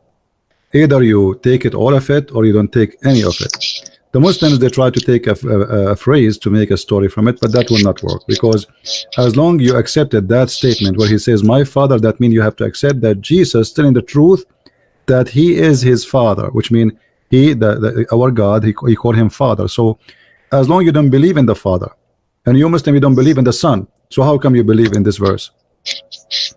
Yes. You see, even further than that, in the verse, they actually in the chat they're saying my voice is not clear. They say what? They say my voice is not clear. I think it's fine. There's little tone behind it, but it's okay. Okay, very well. When in the place where it's written that show us the Father, listen what He says there. Have I not been all this time among you, and you don't know me? So He says, show us the Father, and He says, and you don't know me. He like literally said that He is the Father. Well, as a God, the substance Son is not substance Father, but they are still one God. So anyway, he already said that, have I been all this time among you, and you don't know me? You see, the thing is, what I wanted to maybe finish the conversation, if this is supposed to be ended. Someone's complaining in the chat. My 3 seconds are over. The thing I said about Jesus' name, you just have to go further than this. We have God and 3 substances. Muslims, they trying to take that away, which is really funny. At some moment, there is no substances. They deny them. At some moment, there are only substances. For example, they say, so Jesus, He created Himself. He created His mother. He killed Himself for Himself. Wait a second.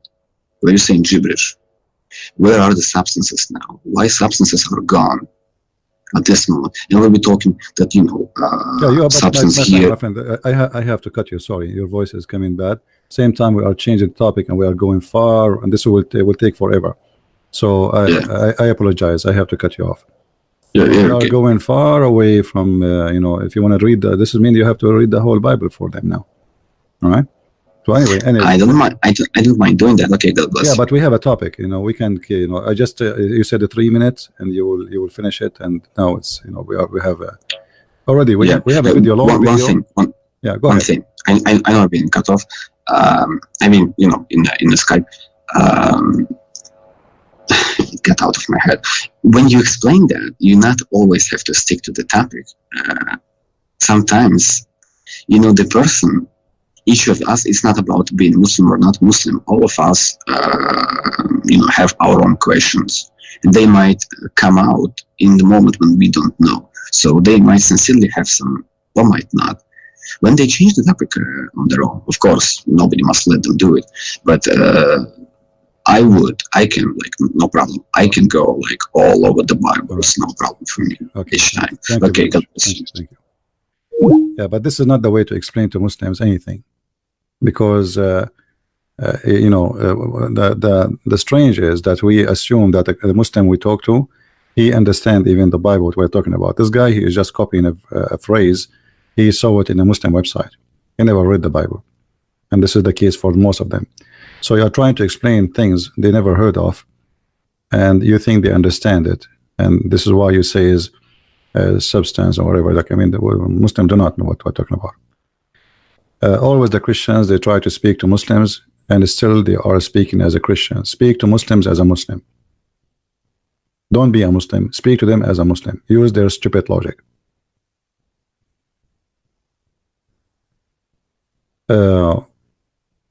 When somebody says to you, Jesus in that chapter saying something, we say, okay, read the whole chapter, and you will see that Jesus saying clearly that he knew what nobody knows. That alone is enough. He knew what nobody knows.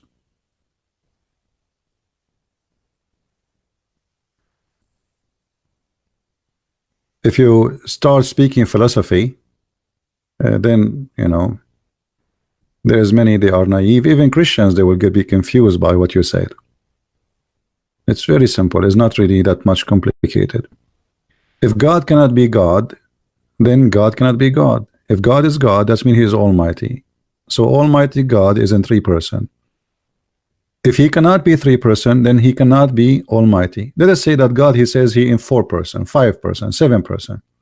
Well, he is almighty God. So either you accept that he is almighty, or you accept that he is not. And when the Muslim, they say that Jesus says my Father is greater than me, Jesus simply speaking about himself being in the flesh of a human. And this is what the Bible says, that he humbled himself and he took the flesh of a human. God, he humbled himself.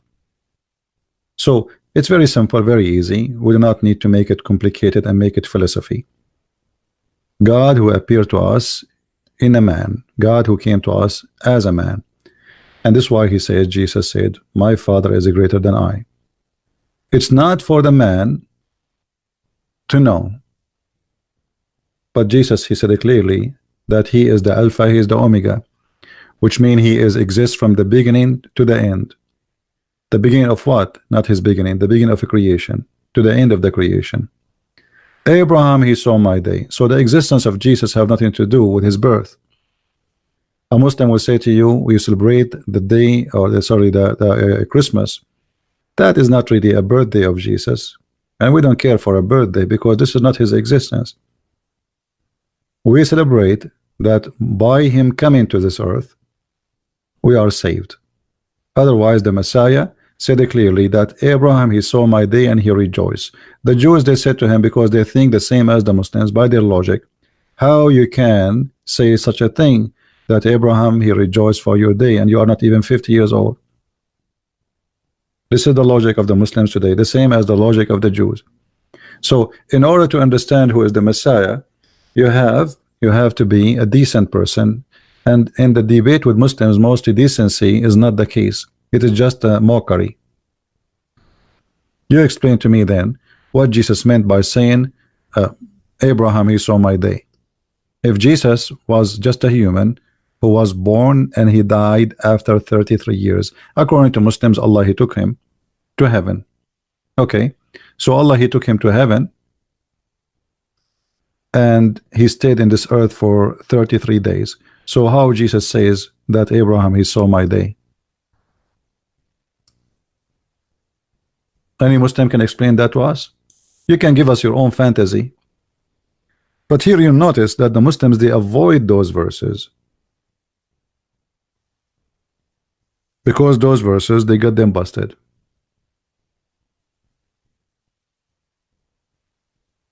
Those verses, they got them busted.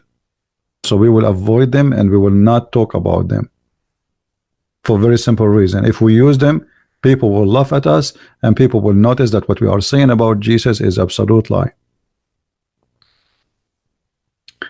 In the same time, if not knowing the judgment day, as they claim, will make Jesus not God, that's mean Allah is not God too, as they claim. I'm using their claim.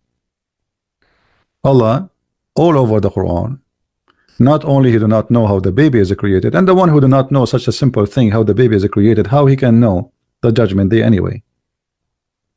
You know what I mean? To know how the baby is created is a lot easier than to know something never happened yet, and it is far in the future. We do not know when it's going to happen.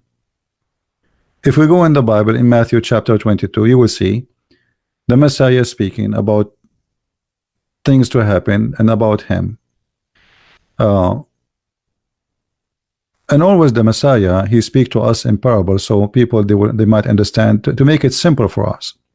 The parable in the Bible is for a very simple reason, because a human being cannot comprehend the wisdom of God without making it simple. The Muslim, they try to make it complicated.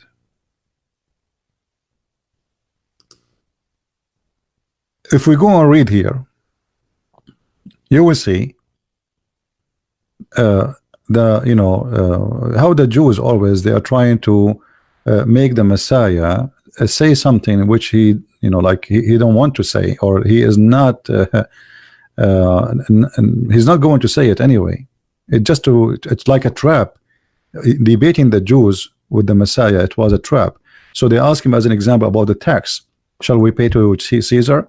So if he say don't pay, Caesar, the Roman, will arrest him. If he say pay, the Jews will hate him. So whatever he say, he will be, this is the point of the question. So the Muslim, they ask same questions, not really to learn, but to put you in trouble, the same as the Jews try to make Jesus in trouble. But Jesus, he showed them their hypocrisy, and he can read their mind. So they are asking if he, a Jewish person, he can pay the tax to Caesar. And then Jesus says to them, okay, what is the image in this coin you have in your pocket? And they said, this is Caesar. So look how amazing the wisdom and high intelligence of the Messiah. He said to them, then give to Caesar what is to Caesar. So look at those hypocrites. They are asking, shall we pay tax to Caesar? But yet they are using the money of Caesar, which means they agree his law, they agree with his authority. They agree to live under the command of Caesar. They agree to pay, to use the money of Caesar. They agree to carry his image in their pocket. And then Jesus said to them, you are a bunch of hypocrites. You are asking me, shall we? What about you throw this money if you don't want it? If you don't agree Caesar, he have authority over you, because a citizen who carry a money of a king, it's mean he agreed that this king is his king. So why you are carrying the money of Caesar? This is what the Muslim today, they try to do with you. They ask questions in order to trouble you. If you say this, you will be in trouble. If you say that, in trouble. But we will never be in trouble, because we have the Messiah, who nobody can overcome him by wisdom, by love, by miracles, by anything. And then the Jews, when the Messiah, he spoke to them, he said, what do you say of the Messiah? Who is the Messiah? They said he is the son of David. Then he says, well, if he is son of David, then why David call him my Lord, my God? Call him Jehovah.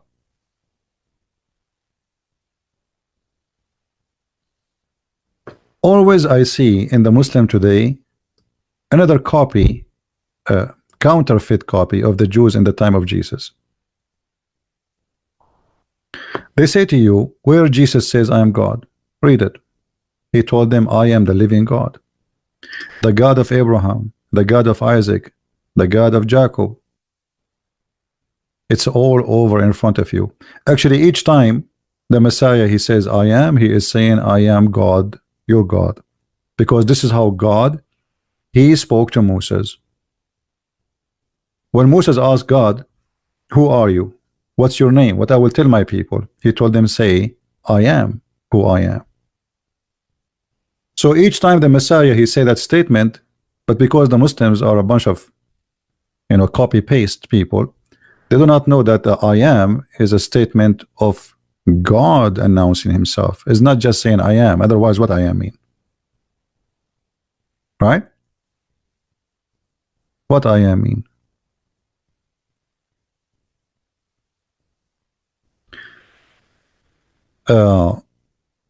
Look here what the Messiah, he said to them. And he said, what are you saying about the Messiah? Whose son is he? They were saying to him, he is a son of David. He said to them, and how did David by the Spirit call him?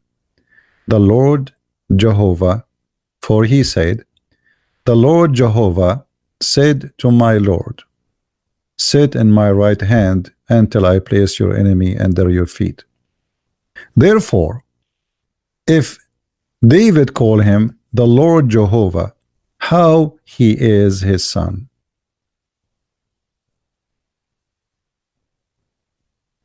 Do you see it?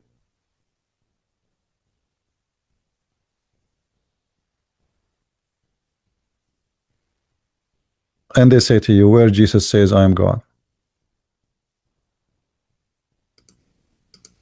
It's in front of you. We are reading Matthew chapter 22. And this is the Bible from the Aramaic as it is, which means translated to plain English, but from the Aramaic. Very good translation.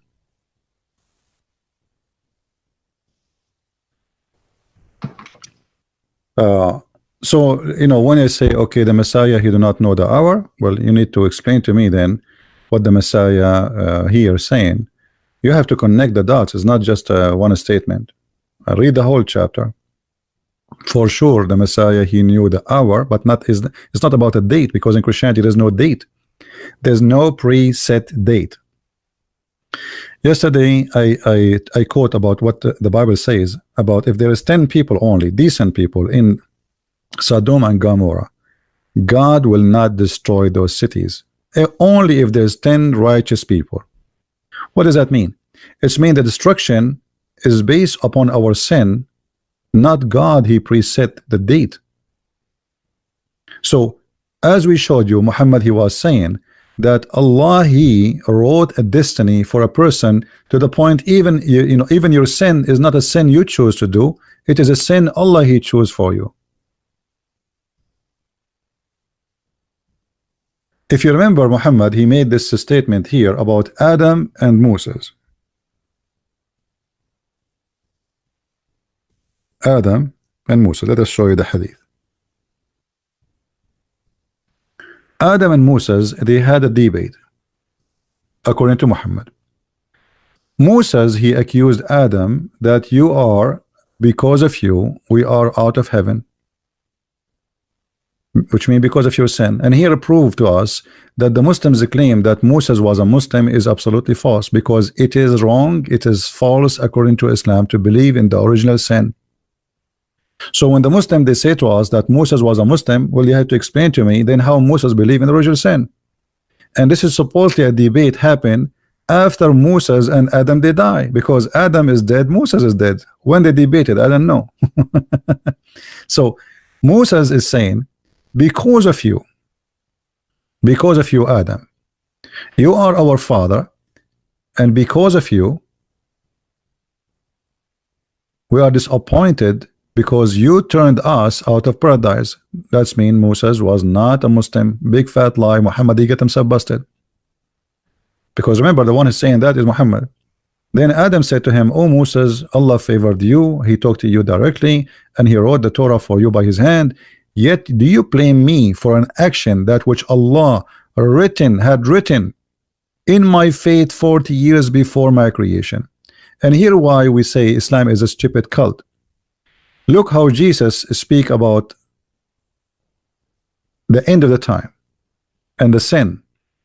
When he says, not everyone do say to me, Jehovah, Jehovah, or Lord, Lord, or God, God, he will enter the kingdom of my Father, but the one who do his will. So destiny in Christianity is doing the will of God, but by choice. So the destiny is, this is how destiny in Christianity, in simple way we can explain it. We don't believe in the destiny the Muslim they believe in, but there is a destiny in the following way. A human being is born to die. That is the destiny. You cannot change it. A human being is going to go either to heaven or to hell. That is a destiny. You cannot change it. Which means you cannot change. You don't have third option. But you can change the direction. So there's one of two options. That is destiny, the way we have it. But we don't have that God, he created us and wrote 40 years before he created us a decree that we should do. You know what I'm saying? Here you notice that Muhammad is saying that Adam cannot be blamed for his sin. So why Adam was kicked out from heaven? Guys, are you listening? And this is why I say Islam always fail with the logic. It's a stupid logic. So Adam, he is a victim. Look, it's not me who is saying. Muhammad saying, speaking that Adam saying, do you blame me? Which means we cannot blame him. So if we cannot blame Adam for the sin of Adam, we blame who? Allah. And that is 180 degrees from the teaching of Christianity. In the teaching of Christianity, it is not God who made Adam sin. No, we don't believe in such a garbage. It is not logical, it is not fair, and it is ugly. Right? Yes, Truth, how are you? Truth Islam. Are you there? Hello?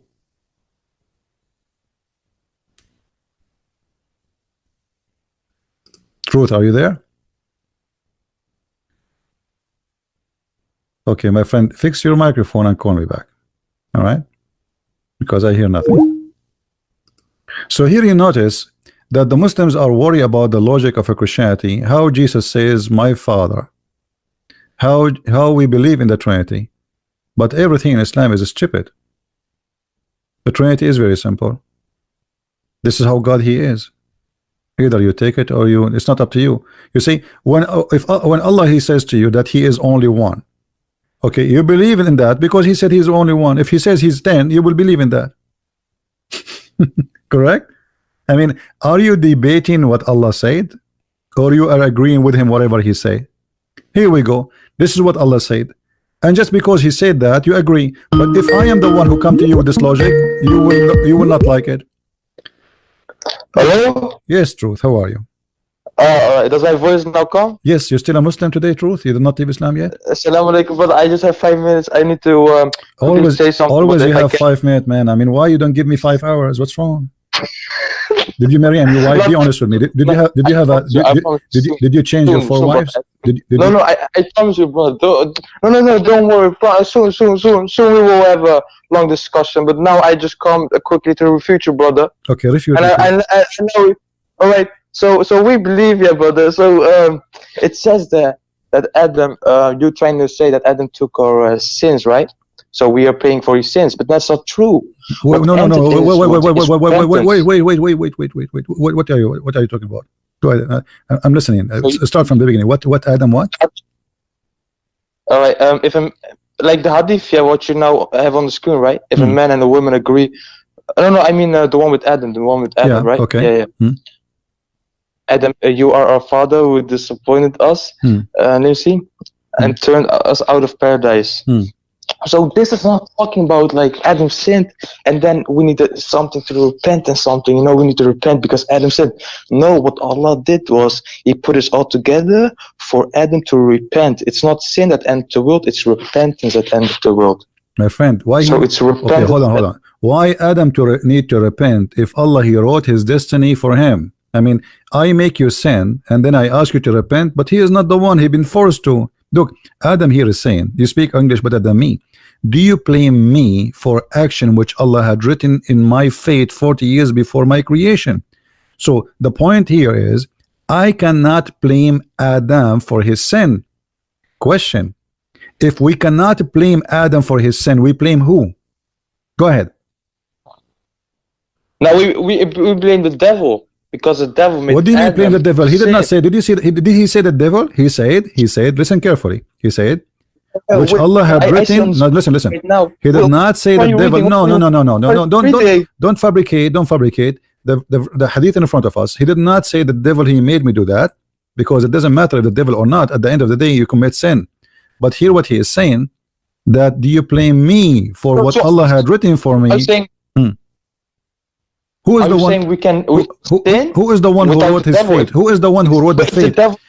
Who is the one? Didn't exist, can we still sin? My friend. The devil didn't exist, can we sin? Let me ask you: is the devil a Muslim or he is not a Muslim? devil was a Muslim, but then he turned from the Islam and Haq, and then he became a sinner. Okay, so isn't it your prophet and your Quran saying that Allah he appointed for every prophet shaitan? But you have many demons, right? No, You have shaitan. I'm talking about first in Islam you don't believe in Iblis. no, you don't believe Iblis in, or Satan? you don't believe in That's one demon. Iblis. You don't believe in demon. Secondly, I'm saying We do believe in demon jinns. what? Jinns. Okay, I'm talking about shaitan. Jinn, because Muslims believe in a creature, supposedly he is a genie, and there's a good genie and bad genie. But this is not my question. Don't talk about something I'm not talking about. I'm saying, Okay, but is it Allah who made shaitan work for him so he can deceive you? Yes, because of course, if you gotta test someone, you gotta test also put the bad things on him and the good things and see what he does. Okay, so shaitan, guys, he said yes, Allah appointed shaitan so he can deceive us. So shaitan is a servant of Allah. He is just doing a work Allah he appointed for him to do. So who is the one who is bad, Allah or the shaitan? If Allah sent shaitan, no, it's not. No. Shaitan challenged Allah, and then Allah accepted the challenge. Okay. So I want you to, okay. Yes. All right, no problem. You know, Allah he challenged shaitan. Shaitan he challenged Allah. Yes, bro. Correct? And how Allah he refuted shaitan when he challenged him? What he did? In the end, shaitan says, I will lead to. What you mean by refuted or something? Well, Allah he did. Allah, you said shaitan. He challenged Allah. How he challenged him? Yes. He said to Allah, I will put the people astray from your path. What do you mean? He said, I will put the people astray from your path. What was the challenge? What was the challenge? What happened? I don't know. Maybe you can read the verse or something where it says that. Allah he ordered shaitan to bow down to Adam, correct? Yes. Okay. Why? What is the reason? Out of respect, or out of like respect for what? It's not worship. It's not worship. It's out of how you say that? Admire something. Admire what? Like out of admire. Okay. The story here that Allah supposedly he said to the angels he is going to create a human. You can go to chapter 2 verse number 34. You can go to chapter 15 verse number 31, chapter 15 32. It's all over the Quran as usual. Okay, and chapter 20 verse 116, chapter 18 verse number 50. This is why the Quran isn't the book of God. It's all over. All right. Chapter 83 verse number 74, chapter 83 verse number 75. So Allah he said to the angels, I will create someone to inherit the earth, and that is the human. The angel he said to him, are you going to create someone who is going to do But can I say something? You right now show me Arabic's thing. No, I'm not Arab, man. I can't. I'm not showing Arabic. Here we go. It's in English. Here we go. It's in English. Wait, let me see. Yeah. Fast. Oh yeah. No, I'm sorry. Chapter 2 verse number 30. So Allah he told them, I will create a man. They told him, are you going to create someone who will do mischievement? Allah he said to them, I know what you know not, which means you are wrong. Then Allah he decided to get them busted. How he got them busted? He called many things names. He gave things names. He created things and he called them names. And he told them, okay, tell me the names of those things if you are right.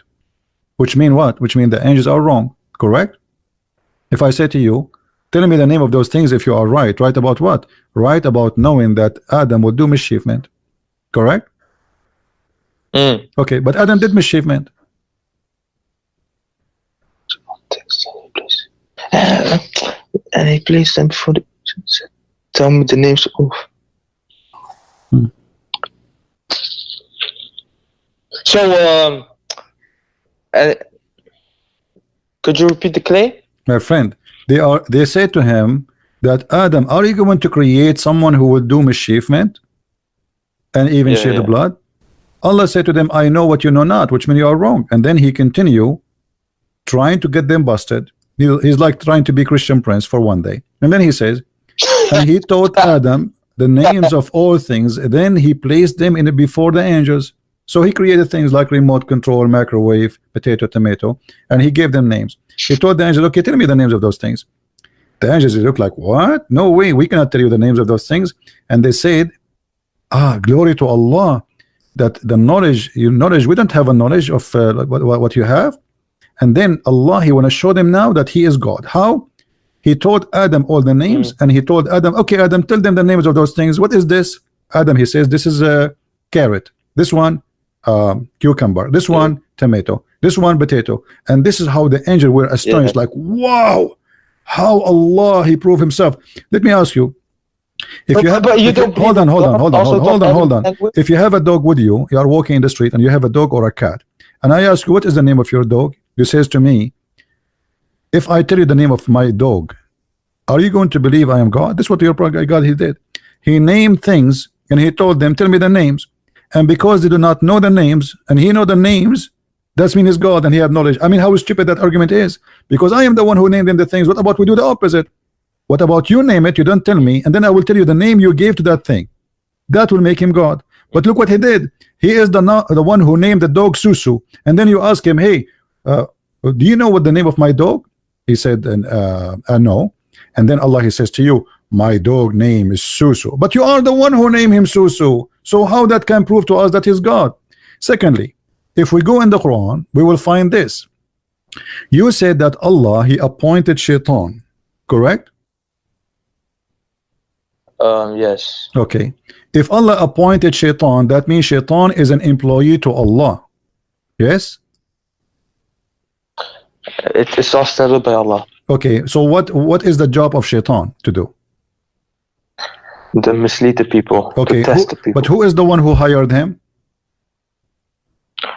He wanted the job. Like let's say it's a there's a job, yeah. But who is the one? Who is the employer? Okay, hold on. Read with me, my friend. What for that job? You wanted the truth? What translation you like most? What translation of Quran you like most? So I can put it for you on the screen.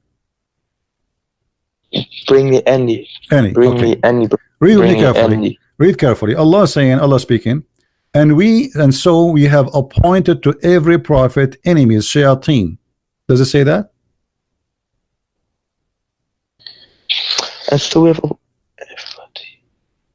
devils. Shayateen is devils, the team. That's many devils. Yeah, many. But who is the one who appointed them? Allah. Okay. So those are those shaitan? Is he bad or good? The one who worked for Allah. He's appointed by who? Allah. He says, hey shaitan, you go and you jump in the shoulder of Muhammad, try to deceive him.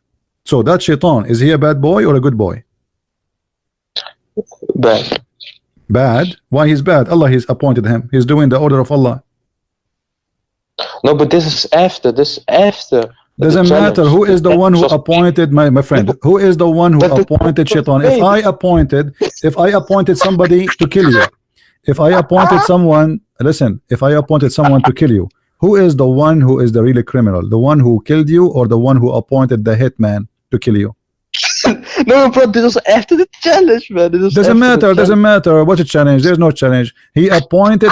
How they are challenging each other, but they are friends. Don't you see? He appointed him. If I appointed you and you agree, that's mean you are working for me. We are not enemies. So Allah and Shaitan, they are friends. Not only friends, Allah is the boss. Allah, he appointed Shaitan. If I say I appointed you to be a president, that's mean we are in the same party. Yes, why you are laughing? Are you laughing at the stupidity of the Quran? What happened? Guys, does it say? Poor guy. Doesn't say that Allah is the one who appointed the shaitan. Why you are laughing? Listen carefully to yourself. Read the verse carefully and you will see how stupid the cult of Islam is. How Shaitan is an enemy of Allah and yet he is appointed by Allah? It doesn't make sense. Either the Shaitan is rebellion and he don't obey Allah, or Shaitan is obedience and he he obey Allah.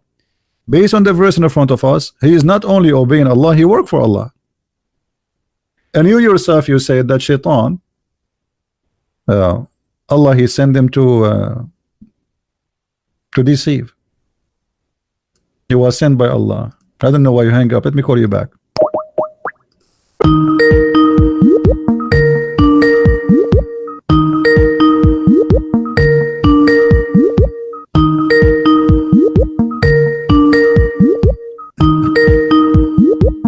Answer, otherwise Allah will appoint Shaitan for you. Hey, Muhammad, answer, otherwise Allah will appoint Shaitan for you, man. He will not answer now. Yeah, you don't want to answer. Okay, don't answer, no problem. Isn't it obvious? So look here. Adam saying, do you blame me for a sin which Allah he wrote for me? That is a clear proof that Muhammad saying that Adam cannot be blamed and Shaitan cannot be blamed, because this is something written in the scenario of Allah. What about adultery? Even adultery, according to Islam, is not something you choose to do or not to do.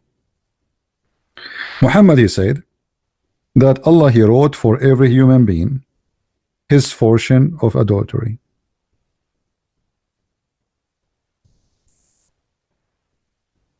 His portion. Verily Allah has fixed the very portion of adultery which a man will indulge in and which he necessity must commit. Do you see, guys? Does it say must commit?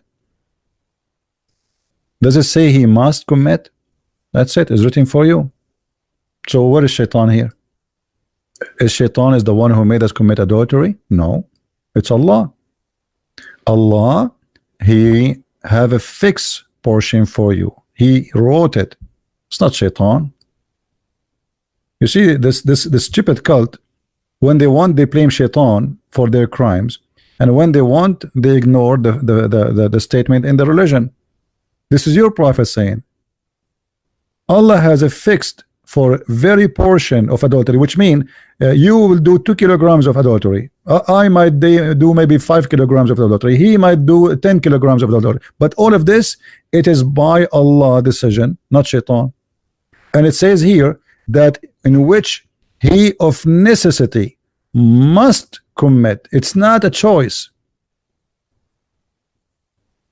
So who is the Shaitan? Obviously, the Quran confirmed that the true Shaitan is Allah.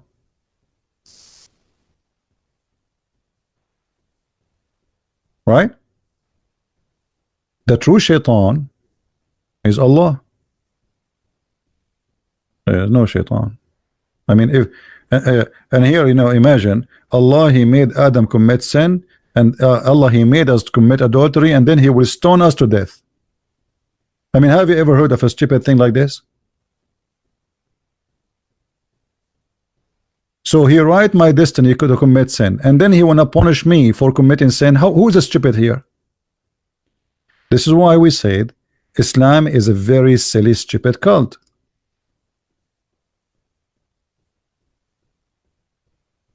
Right?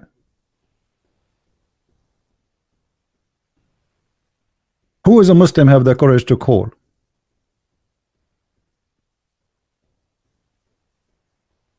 And the funny, he is excited. He said he wanna refute me. I'm being refuted. That's it. I mean, I never saw a Muslim he did not refute me. All of them, they refute me. I never spoke to a Muslim he did not laugh at his cult. Who is a Muslim wanna refute me? If Allah is the one wrote the portion of adultery which I have to commit, it's a necessity. It's not a choice. There's no A, B, C, D. It is something he wrote for you and you have to do. The same as Adam. Adam said, do you blame me Abbas, you want to call Abbas? Abbas is driving. Where is Abbas? Abbas, are you there? As I know, Abbas, he drive all the time. There's no way Abbas he can call. There's a group of Muslims, they call me only when they are driving, so they cannot read and they cannot answer. He called me, he says I want to refute me. The second I show him the hadith, he says I am driving. He turned the engine right away when I say to him read.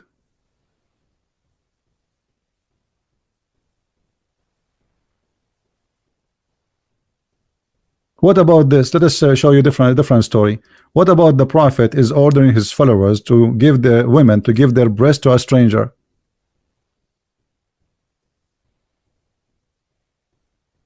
To a strange man. Have you ever heard of such a crazy stuff? A woman, she came to the Prophet and she said, there's a guy in our house which my husband, he don't like, you know, his look in his face, which, you know, is a man, he's jealous. The husband is jealous. So the Prophet, he said to her, the Prophet now he is going to give her a solution for the jealousy of her husband because of a strange man who is with them in the house. The Prophet said, suckle him. Suckle what? What? Suckle him. She said, how I can suckle him and he is a grown man? And here you notice that Muhammad is the devil. What do you mean suckle him? A woman, she is complaining that her husband is jealous from a man who lived with them in the house, maybe a servant or a slave, and then you say to her, give him your boobs? Is that what solved the problem? And he's a man. I mean, he's not a baby. When he suckle, he will suckle what exactly? The woman, she did not deliver a baby. I mean, do you think women, they have milk all the time? Even goat don't have milk all the time. Suckle what exactly? He will suckle her nipples for what? And after he suckle her nipples, what that will do? That will make the husband not worry and not jealous no more. Actually, me myself, I was, but too bad nobody wanna support me in this project. I was thinking to open drive-through in Las Vegas for suckling. I mean, that will be great business. You bring some women and we make a hole in the windows. Let me draw that for you.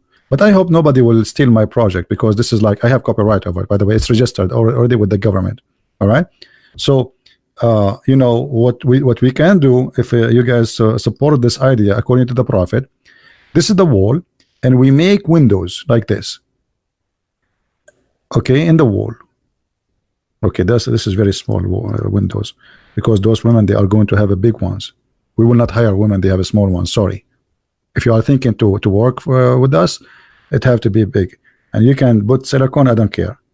But we cannot hire you if you have a small ones. Business is business. Don't tell me I'm a friend of somebody, I don't care. Okay, business is business. So here, a window in the wall, another window, like many windows, you know. And we will make a small window for the one who like it smaller. All right. And those are the nipples.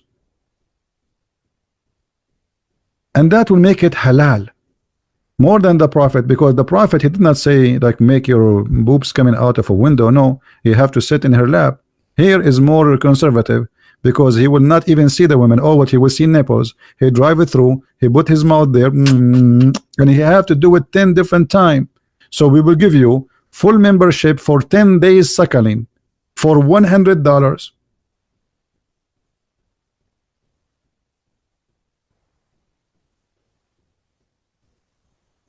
Do we have any customer? This is a religion. And you are talking about shaitan. Muhammad is the shaitan. This is the teaching of Satan. This guy is making fun of you. He don't respect you. So Muhammad, he says to you, cover your women, but let them give their nipples. So we can shake their hands, but we can hold their breast and we can suck it. Not only that, Aisha, she used to anyone since Muhammad, he taught this teaching, which by the way is a Quranic, but the goat ate it in the Quran. So Aisha, since this story came, she used to ask her nieces to nurse anyone who want to meet her.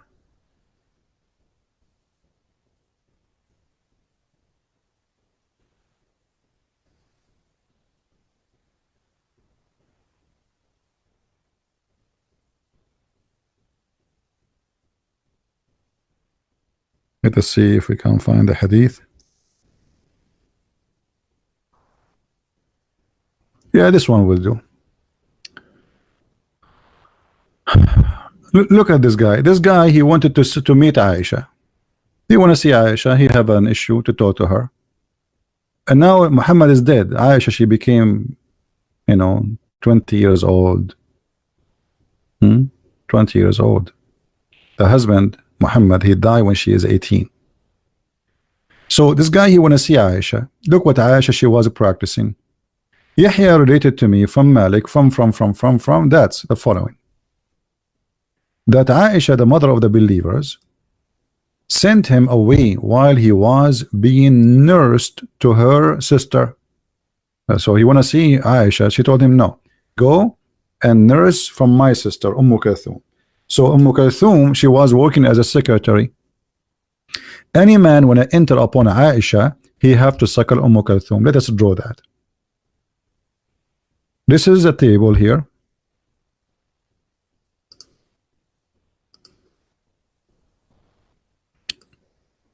This is a table. This is office table. Okay.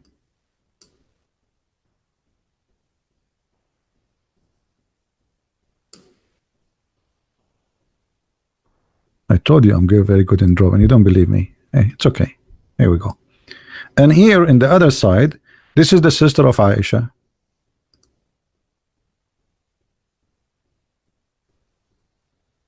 The sister of Aisha. She is wearing hijab, brother, and she is a very conservative Muslim woman.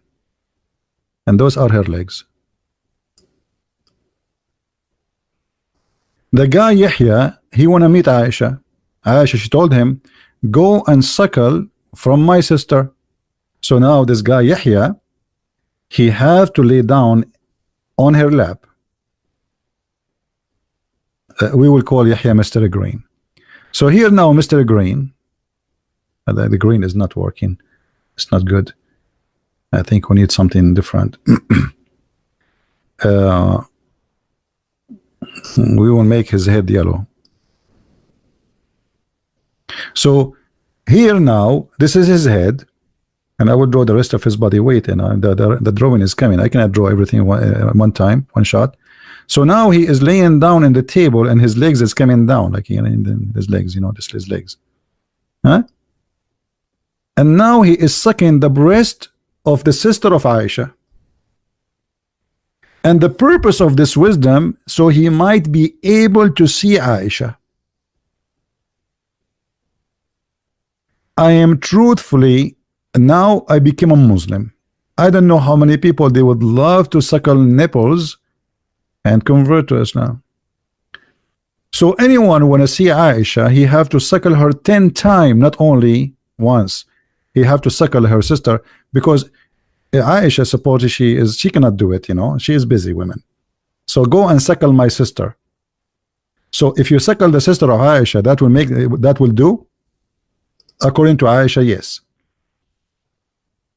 Suckle my sister. Look, so suckle him 10 times so that he can come to see me.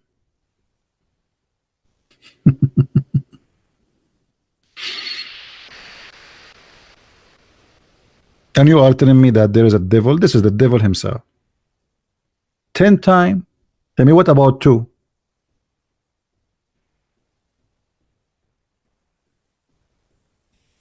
Huh? Where is the Muslims? And this is additional reason that Muhammad cannot be a prophet. This is a person who's making fun of those people who fabricate things just for fun. This is not a prophet of God talking. This is the devil. And not only that, when he said to the woman, suckle him, he laughed and his teeth came out like a Dracula.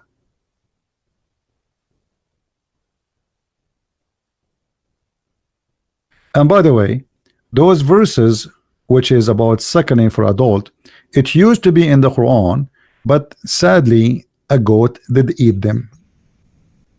Yet the Muslims, they claim that Quran is preserved.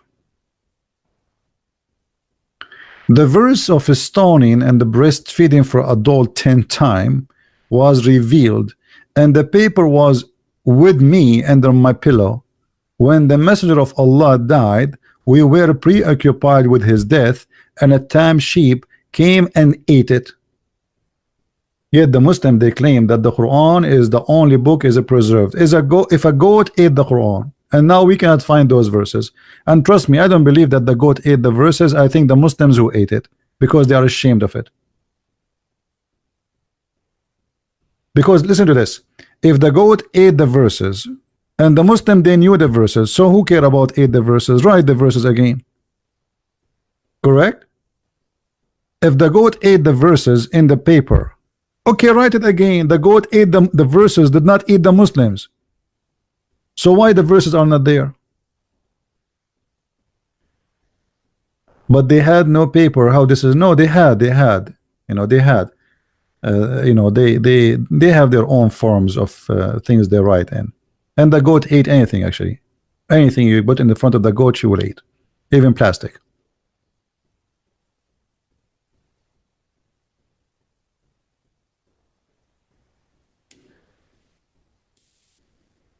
Same time, when you say that this hadith can be wrong, it's not, as you see. Secondly, okay, forget about this hadith. The other hadith says yes, that there is a stoning to death, there is verses, there's breastfeeding for adult. It's sahih. Where are they? Forget about this hadith. Where we can find the verses?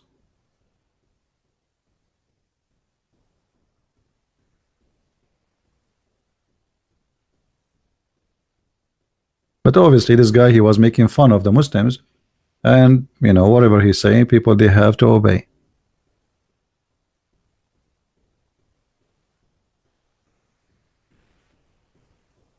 Anyway, I think we had enough for today. The video is getting longer. Please don't forget to download the video, share it with your friends. The video will stay there for a few hours only, and always to update yourself with the videos which was here and is missing. You can go to my page in Patreon, or you can search for the same title in YouTube, and you will see people who load the video again. Search like you change the filter in YouTube to be like to be sure that this is a video made in the last 24 hours. So search for, let us say now, the video name, 3 reasons that Allah cannot be God and Muhammad not a prophet. So search for that, and when you search in the search engine, filter, choose filter last 24 hours. This way you guarantee you will not get an old video. All right, and then you can watch the video again. As simple as that. And subscribe for those who they are posting my video. They deserve your support, and they are doing a good job, which not all of us is doing. All right, so I want to say thank you guys for being here. May the Lord bless you. And if any of you is interested to do the company we told you about, especially Muslims, the breastfeeding for adult 10 times, we can open license, and I think Trump, he will support that, and he will speak about it in the Fox News. He will say today we have a businessman from Arabia, they agree to open a special business for breastfeeding for adult in Las Vegas. And hey, hold on, we have a Muslim here. He's a Muslim, truth, you want to call me? Hold on.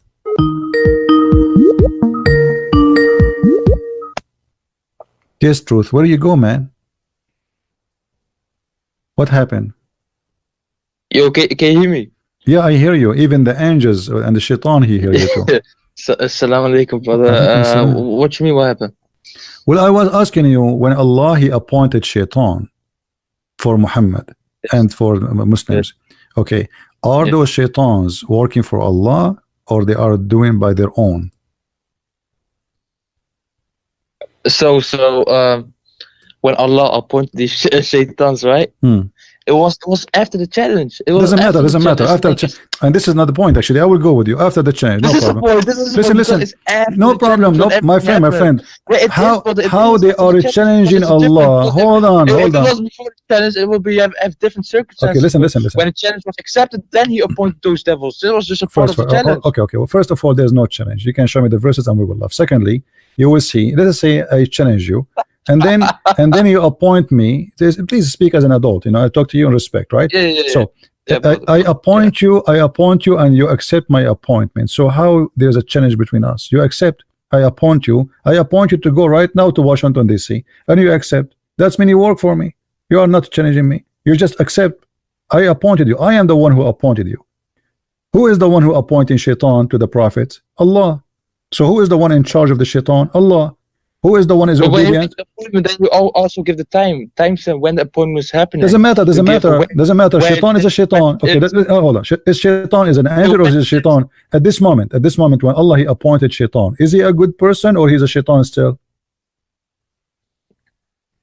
So what Allah wanted is Allah wanted the humans to have free will, and for this they needed repentance when they sin. Okay, hold so on. He used it Hold on, as hold a on. source. What do you mean repentance when they sin? Isn't it hadith says that Allah he wrote the sin of Adam for him before he created him? Yes. Okay, Because He wanted that to happen, and He wanted Adam so Allah, to okay, Allah he wanted you to commit sin. No, yes, so we could repent. He wanted Adam to repent. So look at guys, look at the logic. Look, okay, hold on. Wait. Okay, let me finish, and then you go. So Allah said in the hadith, He said, the sin entered the world. If Adam didn't sin and didn't repent, he would make another creation. Right. Okay, we will show this hadith because this hadith will prove to us that Allah is a shaitan. Guys, look what he said. He said that if you don't commit sin, Allah will destroy you. Correct? Did you say that? What you mean? Say again? The hadith you quote for me, it's saying, if you don't commit sin, Allah will destroy you. Is that correct? He would create you. He wouldn't create you. No, he will destroy you. But we weren't in existence. And he will replace you with people who commit sin. Is that correct? People who commit sin and repent. It doesn't matter. So you have to commit sin, otherwise Allah will be angry, correct? He knew Adam would sin. No. Read the hadith. No. Don't. It's not about he know. He wrote the destiny of Adam 40 years before he created him. Yes or no?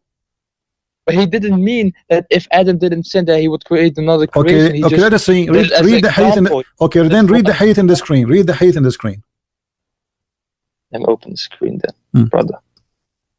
I respect you, man. Inshallah, if you find the truth, your name would change to Christian Muslim. I became a Muslim already, my friend, because I made an order in Amazon for 4 women.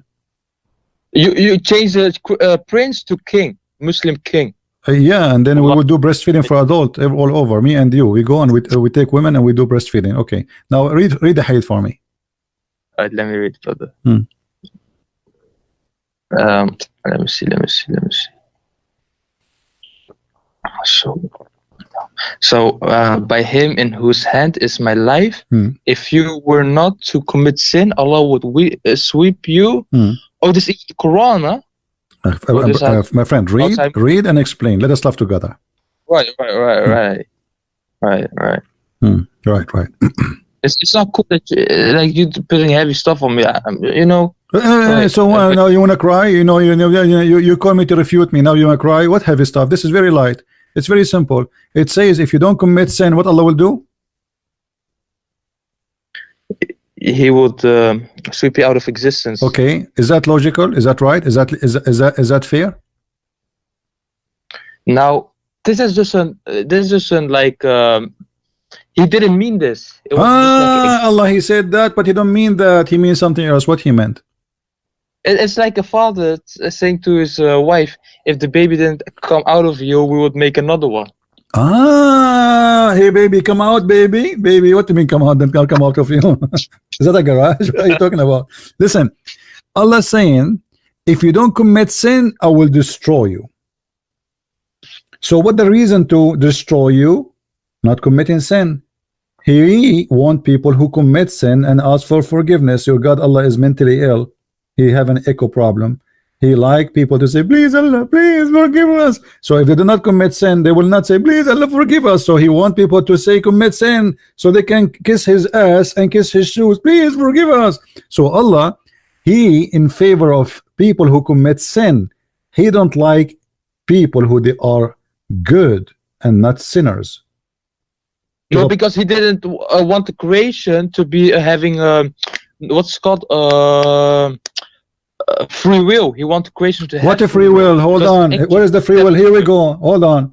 Those people. Hold on. There's no free will. Hold on. Are you drunk? It's here. It says, if you don't commit sin, he will destroy you. Here is the free will. I don't want to commit sin.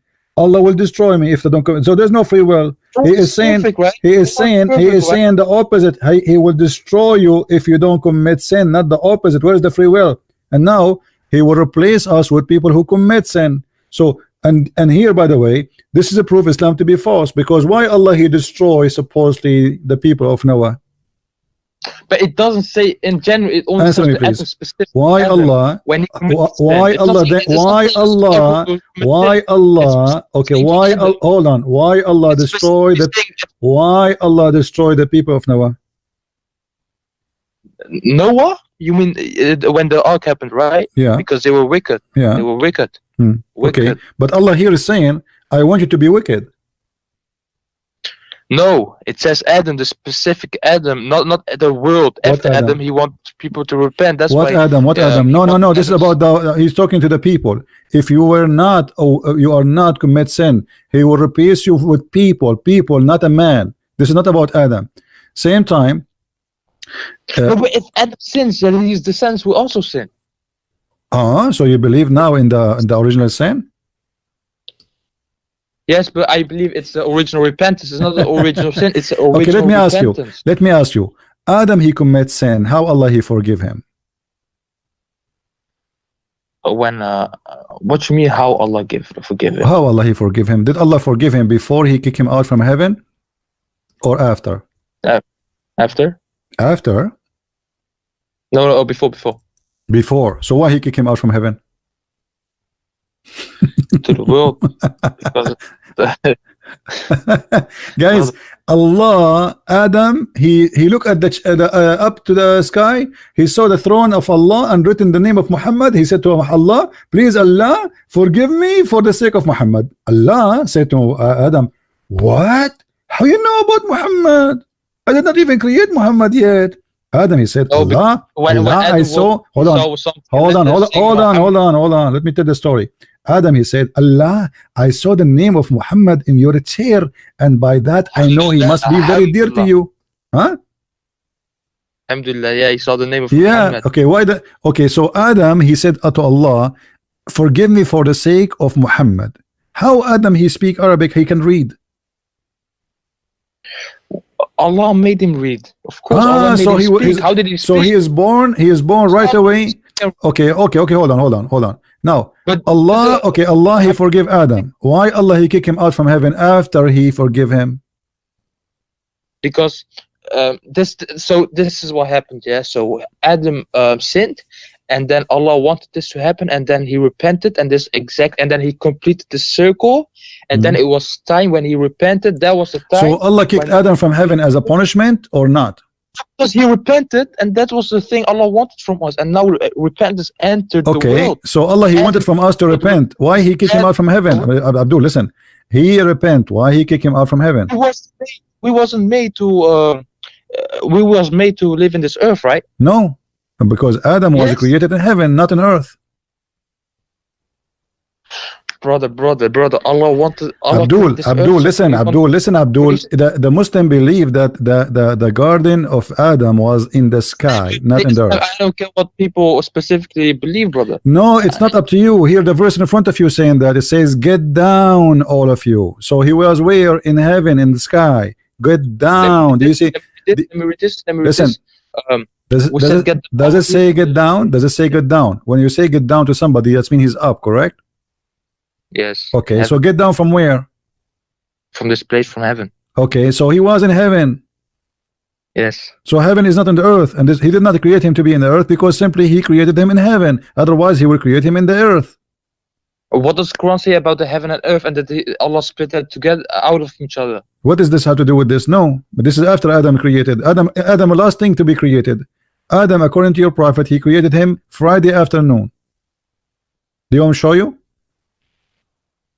And even the Quran says, وَكَانَ الْإِنسَانُ عَجُولًا, and the human being, he was ever hasty. Why? Because Adam, when Allah was creating him, Adam, it was sunset. So Adam, he says to Allah, hey Allah, finish me before the sunset. And then Allah, he finished him fast. This is why Adam is not perfect according to Muhammad. And this is the verse in front of you, chapter 17, verse number 11. If we go in the hadith, we will find Muhammad saying the following.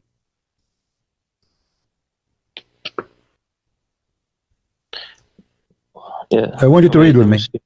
Let me open this. I want you to read the hadith for me. Wait, let me close the window because many noise of cars and outside is coming. Wait, give me a second.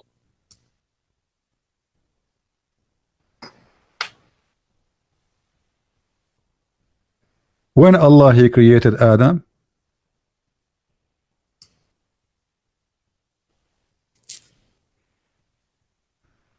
and be careful when you read this thing because you will get your prophet busted.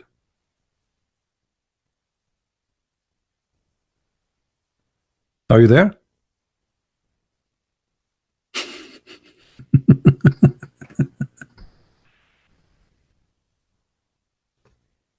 What happened? Did he go?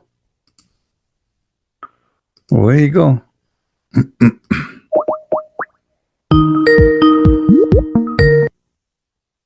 Yes, truth.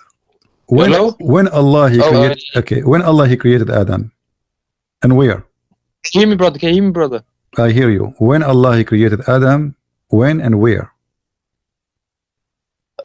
So Allah created Adam sallallahu alaihi wasallam in heaven. So you agree in heaven. Now read this hadith with me. Yes. Oh wait, let me mute my sound. Yes. Right. Which one? This is just open. Sahih Muslim. Yes.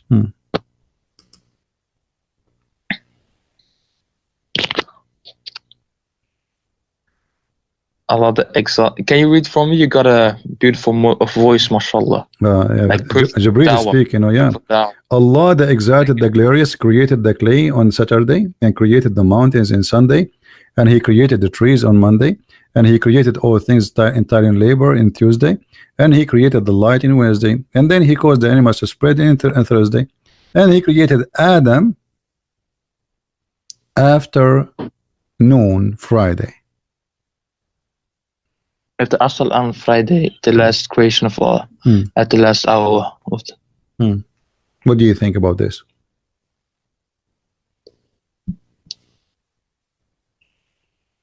What should I think about this?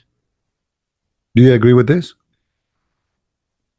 Yeah, it is what it says. Okay, let us go. Let us count me and you. It says here that Allah created the clay in Saturday. This is day number 1. Do you agree? Allah created the clay, yes. All right. That's wonderful. This is day number 1. We will type 1 next to it. And then Allah, he created the mountains in Sunday. This is day number 2. Right? Yes. Okay. That's wonderful. And then Allah created the trees on Monday. This is day number 3, correct? Yes. And then he created entire labor on Tuesday. This is day number 4. And then he created the light in Wednesday. This is day number 5. Yes. All right. And then he created the animals in Thursday. This is day number 6. Yeah, what are you trying to do with Hold on. You will see what I'm trying to do. Hold on. You said I have a beautiful voice, right? Yes. And Allah created Adam in the day of a Friday. That is 7. Yes. And you said you agree with this. Are you sure you still agree?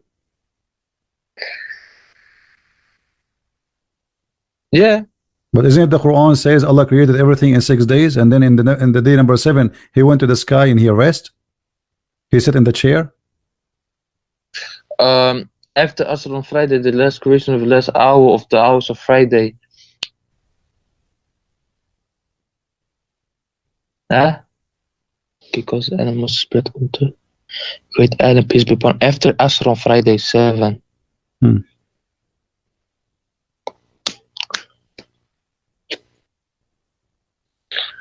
Muhammad here, you're a prophet. Muhammad here is doing poo-poo. But is this Sahih? Yeah, this is Sahih. This is Sahih Muslim. It's called Sahih Muslim. The book name is Sahih Muslim. So imagine the book name is Sahih and it's not Sahih.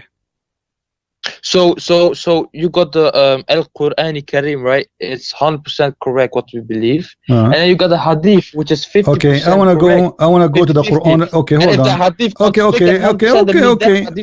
It's false. Okay, so if the Hadith contradict the Quran, is false.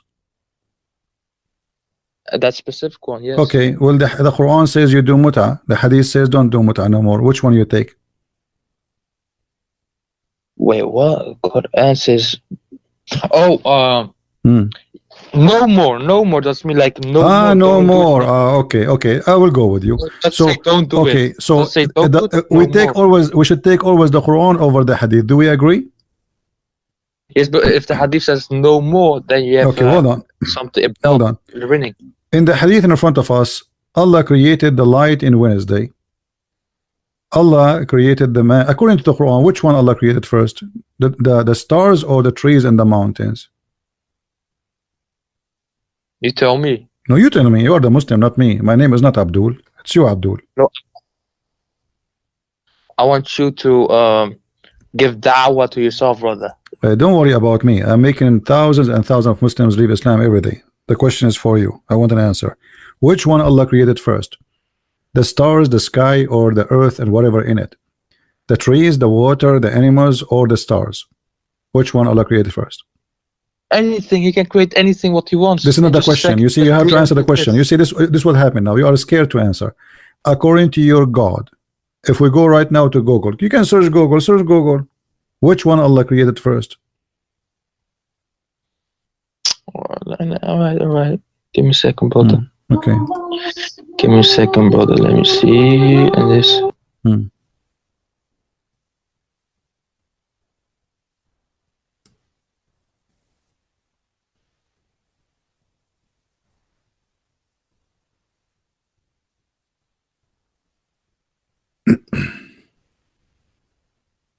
Are you there?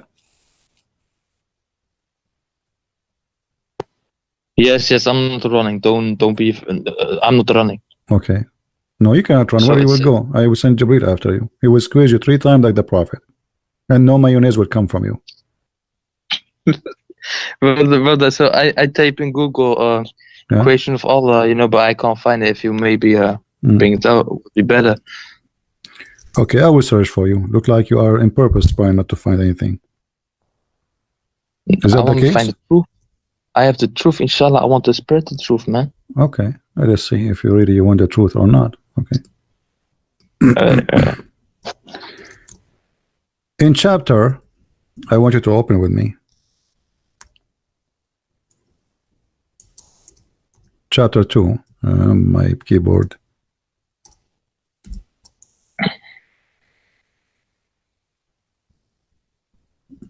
I think I need to change my keyboard.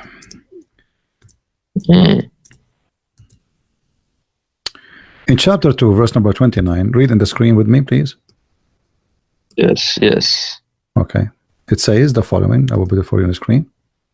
It is He who created for you that is all that on earth. And then He went to the heaven and He made them 7 skies. What does that mean?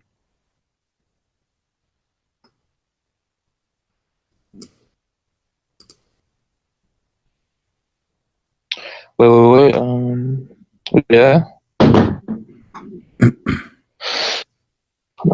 He it is who created for you all that on earth, and then He is who rose over towards the heaven and made them 7 heavens, and He is the all-knower of everything. Which one created first? For you. Oh, made them in 7 heavens. I know. What? No, it's clear in front of you. Which one Allah created first? Wait, let me go to the live. What you mean? It says in 7. It doesn't say the first day. It says He created everything for you on earth, and then what then mean? When you say then He made 7 heavens. And then He goes over towards the heaven and made them 7 heavens. Okay, so which one is the one finished first? The earth. The earth. Okay. If we go to this verse in the Quran here, you will see Allah saying something strange. Wait, I don't get it. Does this verse say? No, I'm serious. Does it say? You want to take your word back? I will help you. Okay, hold on. What?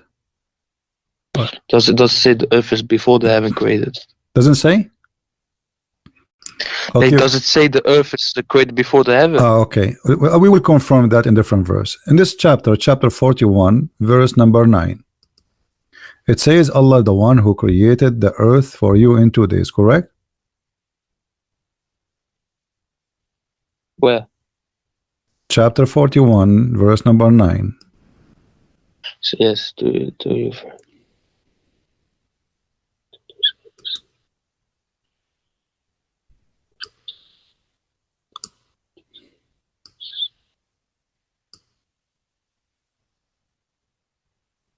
What? Is it hard? Okay, 2 days. And then after that, what He did, the second thing He did is He placed the mountains in the top of the earth, correct? Yes. Okay, so the second thing is He placed the mountain. The third thing is what He did, He put the substance of the Delawares, which means the trees, the grass, etc. All those things. And then all of this took Him 4 days. Okay, so 2 days plus 4 days, how many? 6. Okay, and then He went to the heaven, and then it was a smoke, which means there's nothing, smoke. And then He said to the earth and the heaven, come both willingly or unwillingly, which is very funny. And then He completed and finished them, their creation, as 7 heavens. So brother, and then hold on, and then real quick, the last thing, the last thing Allah He did was He created the stars, correct? Yes. The last thing, is that correct? Yes. Okay, so how in this verse here in the Quran Allah is saying the opposite? Let us go to different verse in the Quran and we will see. Can I explain? Can I explain in just 2 minutes? Explain, in 1 minute, go ahead. 10 seconds? Okay, go ahead. All right, brother. So it says, so let me bring it like this as story. So let me say I'm 28 years old. I've been playing football, not soccer, but I mean the football, you know, soccer, what you guys call soccer, for 22 years, and I've been playing basketball for 18 years. So if I add that up, it says 40, but I said I'm 28. So I'm not saying, like, it could be in the same time also. Could also be my friend, that will work if you are not saying then. Do you see the word then? You speak English, don't you? Yeah. If we change, even if we change the translation, it says then after that, because in Arabic it says clearly after that. So here, thumma stawa ila sama. Brother, can you bring the Arabic of this verse and tell me if it really says then? Because I'm not Arabic, I'm Kurdish, man. I don't know Arabic, man. No problem. You are a Kurdish. Here we go. It says thumma. Yeah, it's almost. There's a Muslim. He is an Arabic teacher. He says in his video, thumma is a word which mean something happened while after, long after, not right away. So thumma, that's mean then after that, which means long after that or a while after that, these things happen. And even your Muslim translation saying that, correct? Yeah. Okay. So when we say then, that's mean the last thing was, it was what? Creating the stars, correct? Yeah. Okay. If we go here in this chapter 79, and we read it from verse number 28 or verse number 27, Are you more difficult to create, or the heaven that he constructed? He raised it high, and he has equal order for it. It is night has covered, and with darkness afternoon, which means he gave it the light, he created the light. The translation is kind of funny. And after that he spread the earth, and after that he made the water, and after that he did with the mountains. But this is totally the opposite from what he said in the previous verse. In the previous verse, Allah created the earth first, and after that he put the mountains, and after that he made the water and substance, and after that he finished from the earth and he went to the heaven, and after that he made the day, and after that he made them seven heaven. Actually, this one should be moved to the last, and then he created the stars.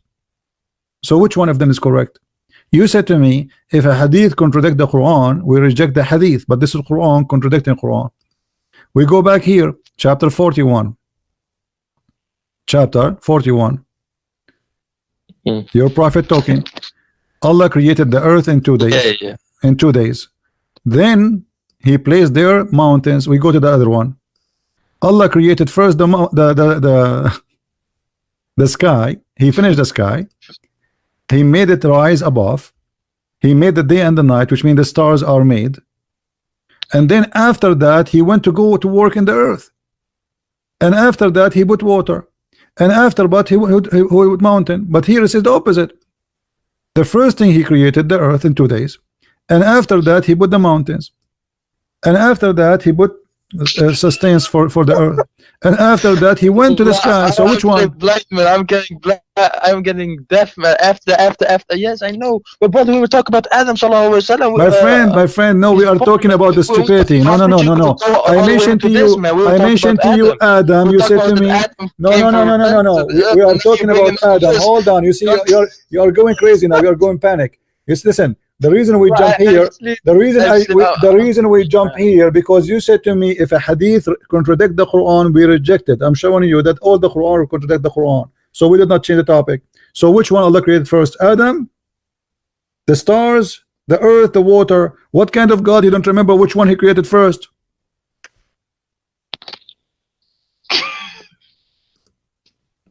Did you decide to leave Islam? Brother, what brother? What? Isn't it clear? Be honest with me. Isn't it a clear contradiction? Even a donkey, he will see it. And I'm sure you are not a donkey. You are a horse, at least for now. So what you will do? Isn't it the Quran says, if this book is not from Allah, you will find a lot of contradiction in it? Correct? Did he say that? I want to be a lion. You want to be a lion? This verse that, as long you are a Muslim, as long you are a Muslim, the maximum you will be a lizard.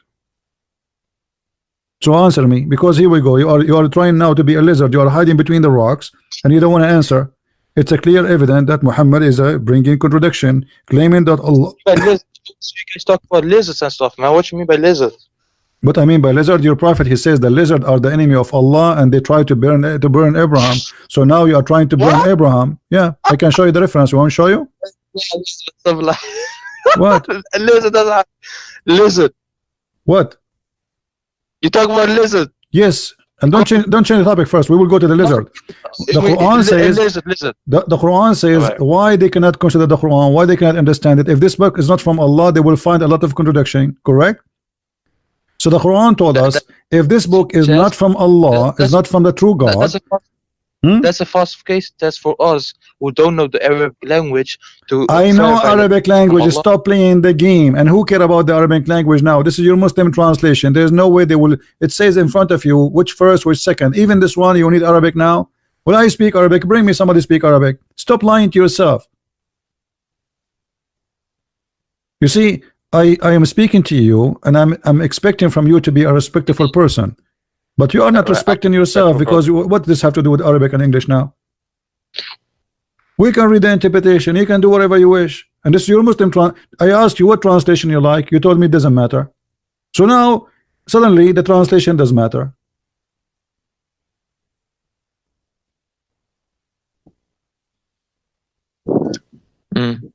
So what we will do? How this book can be from God, but this God, he did not remember which one he created first.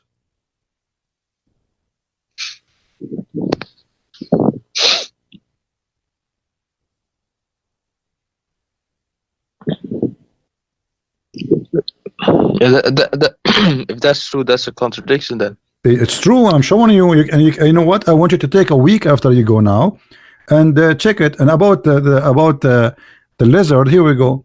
Your prophet says Allah apostle to order to kill salamander. Okay, why Allah prophet he ordered to kill Mr. Salamander? He said because Abraham, he was the salamander. He is the only animal was trying to burn Abraham. All the animals, they were like putting water in Abraham to try to cut the fire, except Mr. Salamander, lizard. Oh, when Ibrahim was throwing his fire. Oh, yeah. And really, you believe that salamander trying to burn a prophet? Do you really believe in this? I want to say something, but maybe you think I'm crazy or something, man. You are crazy already. You are a Muslim. Let him say this. Let me say it. Let me say it. Okay. Maybe Satan used a salamander. No, but your prophet, he says kill salamander. He did not say kill shaitan. So this little tiny animal, which is not even 2 inch, he was burning Abraham, and now we have to do jihad against him. Oh my God! Hey, that's scary, man. I don't. Looks like a snake. This is not a snake. This is salamander, a small, tiny one. Yeah, in the picture. With hands. You can put it in your hand. You know, they are very small. What? Oh, these animals are poisonous. It's not poisonous. Salamander is not poisonous. What are you talking about? That's a different one. Now tell me why. You know, and even your prophet, he says, if you kill it from the first arrow or first shot, Allah will give you extra. Even the Jaigo. Do you like the Jaigo? Gaigo? Yeah. Here we go. Our apostle, he ordered to kill this insect. Why? This animal. Why? Well, in one strike, arrow. Yeah, not arrow. I mean, one shot. If you shoot him from the first shot and you kill him, like you use your shoes, maybe. Oh. Why Allah will give you extra reward if you kill it? Oh, maybe. This comes in my mind. So it will feel less pain, but if you kill him in 2 shots, that means he suffered. Okay, but he said, no, he told us already why. He said because he tried to kill Abraham before God. The purpose of killing this animal because he's trying to burn Abraham. Have you ever be honest with me? Have you ever have a fight with a lizard? A lizard, man. I had a gecko when I was younger. Many years. Did he try to burn you alive because he's evil? No, it was cool. It was cool, man. It was, so why the prophet he wanna kill him? Why he ordered to kill it? It was cool. No, but it doesn't say gecko. It says that. Here we go. In the desert, man. Here we go. Read it. No, it's different animals. Okay, read it. Okay. Here we go. Okay. Do you see it? Do you see it? This one. All of them. Here we go. All of them, because those are different in Arabia. My friend, okay, different in Arabia. It's a lizard. It's a secondly, hold on. Let me ask you. Can a lizard burn a human being? No. Okay, how this happened then to this Geigo or lizard? He was burning Abraham.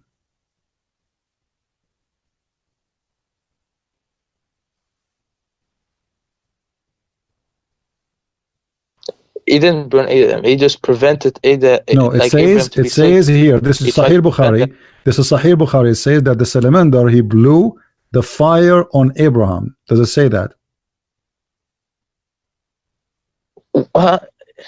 Blew the fire? Yeah, because if can a salamander blow fire on you?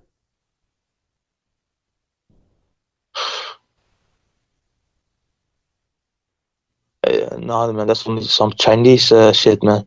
Yeah. Dragon. Did you say shit about your prophet words? No, stuff. You, this is what you said. I don't know. I just heard you. I just heard you. Don't deny. Read with me the story here. A woman entered upon Aisha, and in her hand was an Aaron footed stick. Who was the one who have that? Aisha. She said, "What is this?" Aisha, she said, "It is for those Gaigo, because the Prophet of Allah told us that they were nothing that did not try to extinguish the fire for Abraham, except of this animal. So he told us to kill it." Do you see it? All the animals, they start putting water in Abraham, except the Gaigo.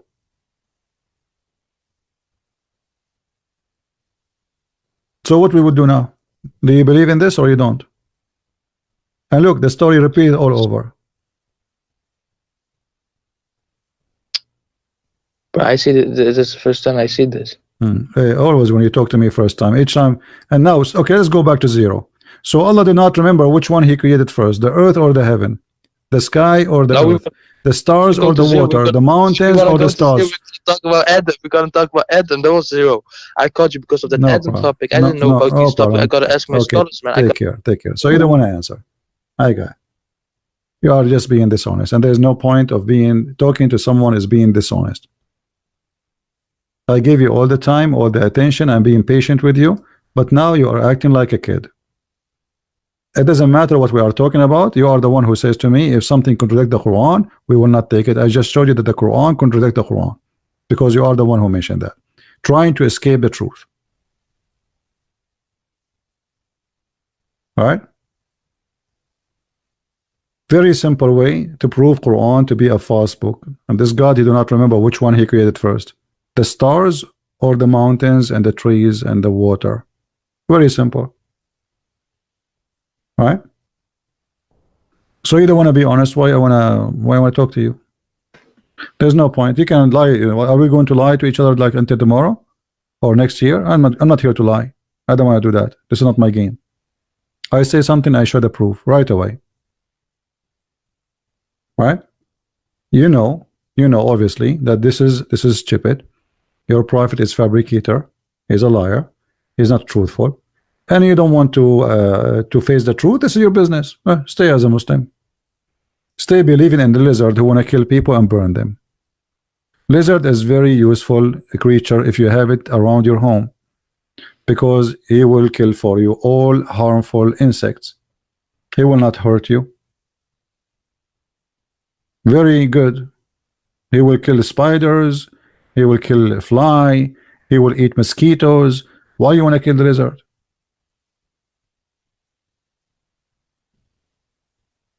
That is stupid.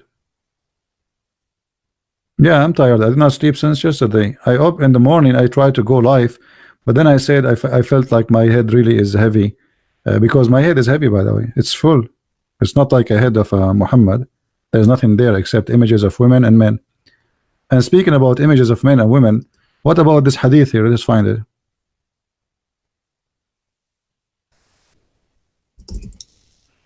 Muhammad, he claimed that in the heaven of Allah,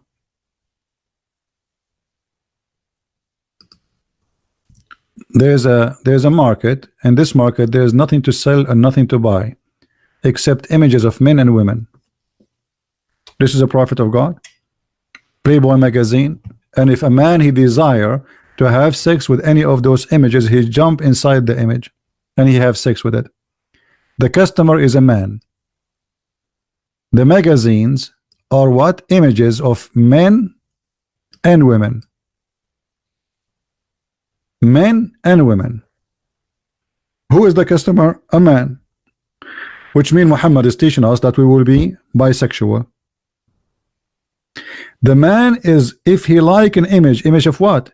Image either of a man or image of a woman. If you don't believe me, here we go, it's in front of you.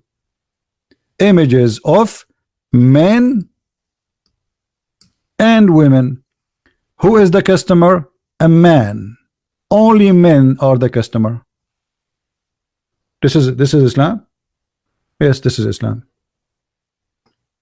Anyway, I'm done for today, my friend.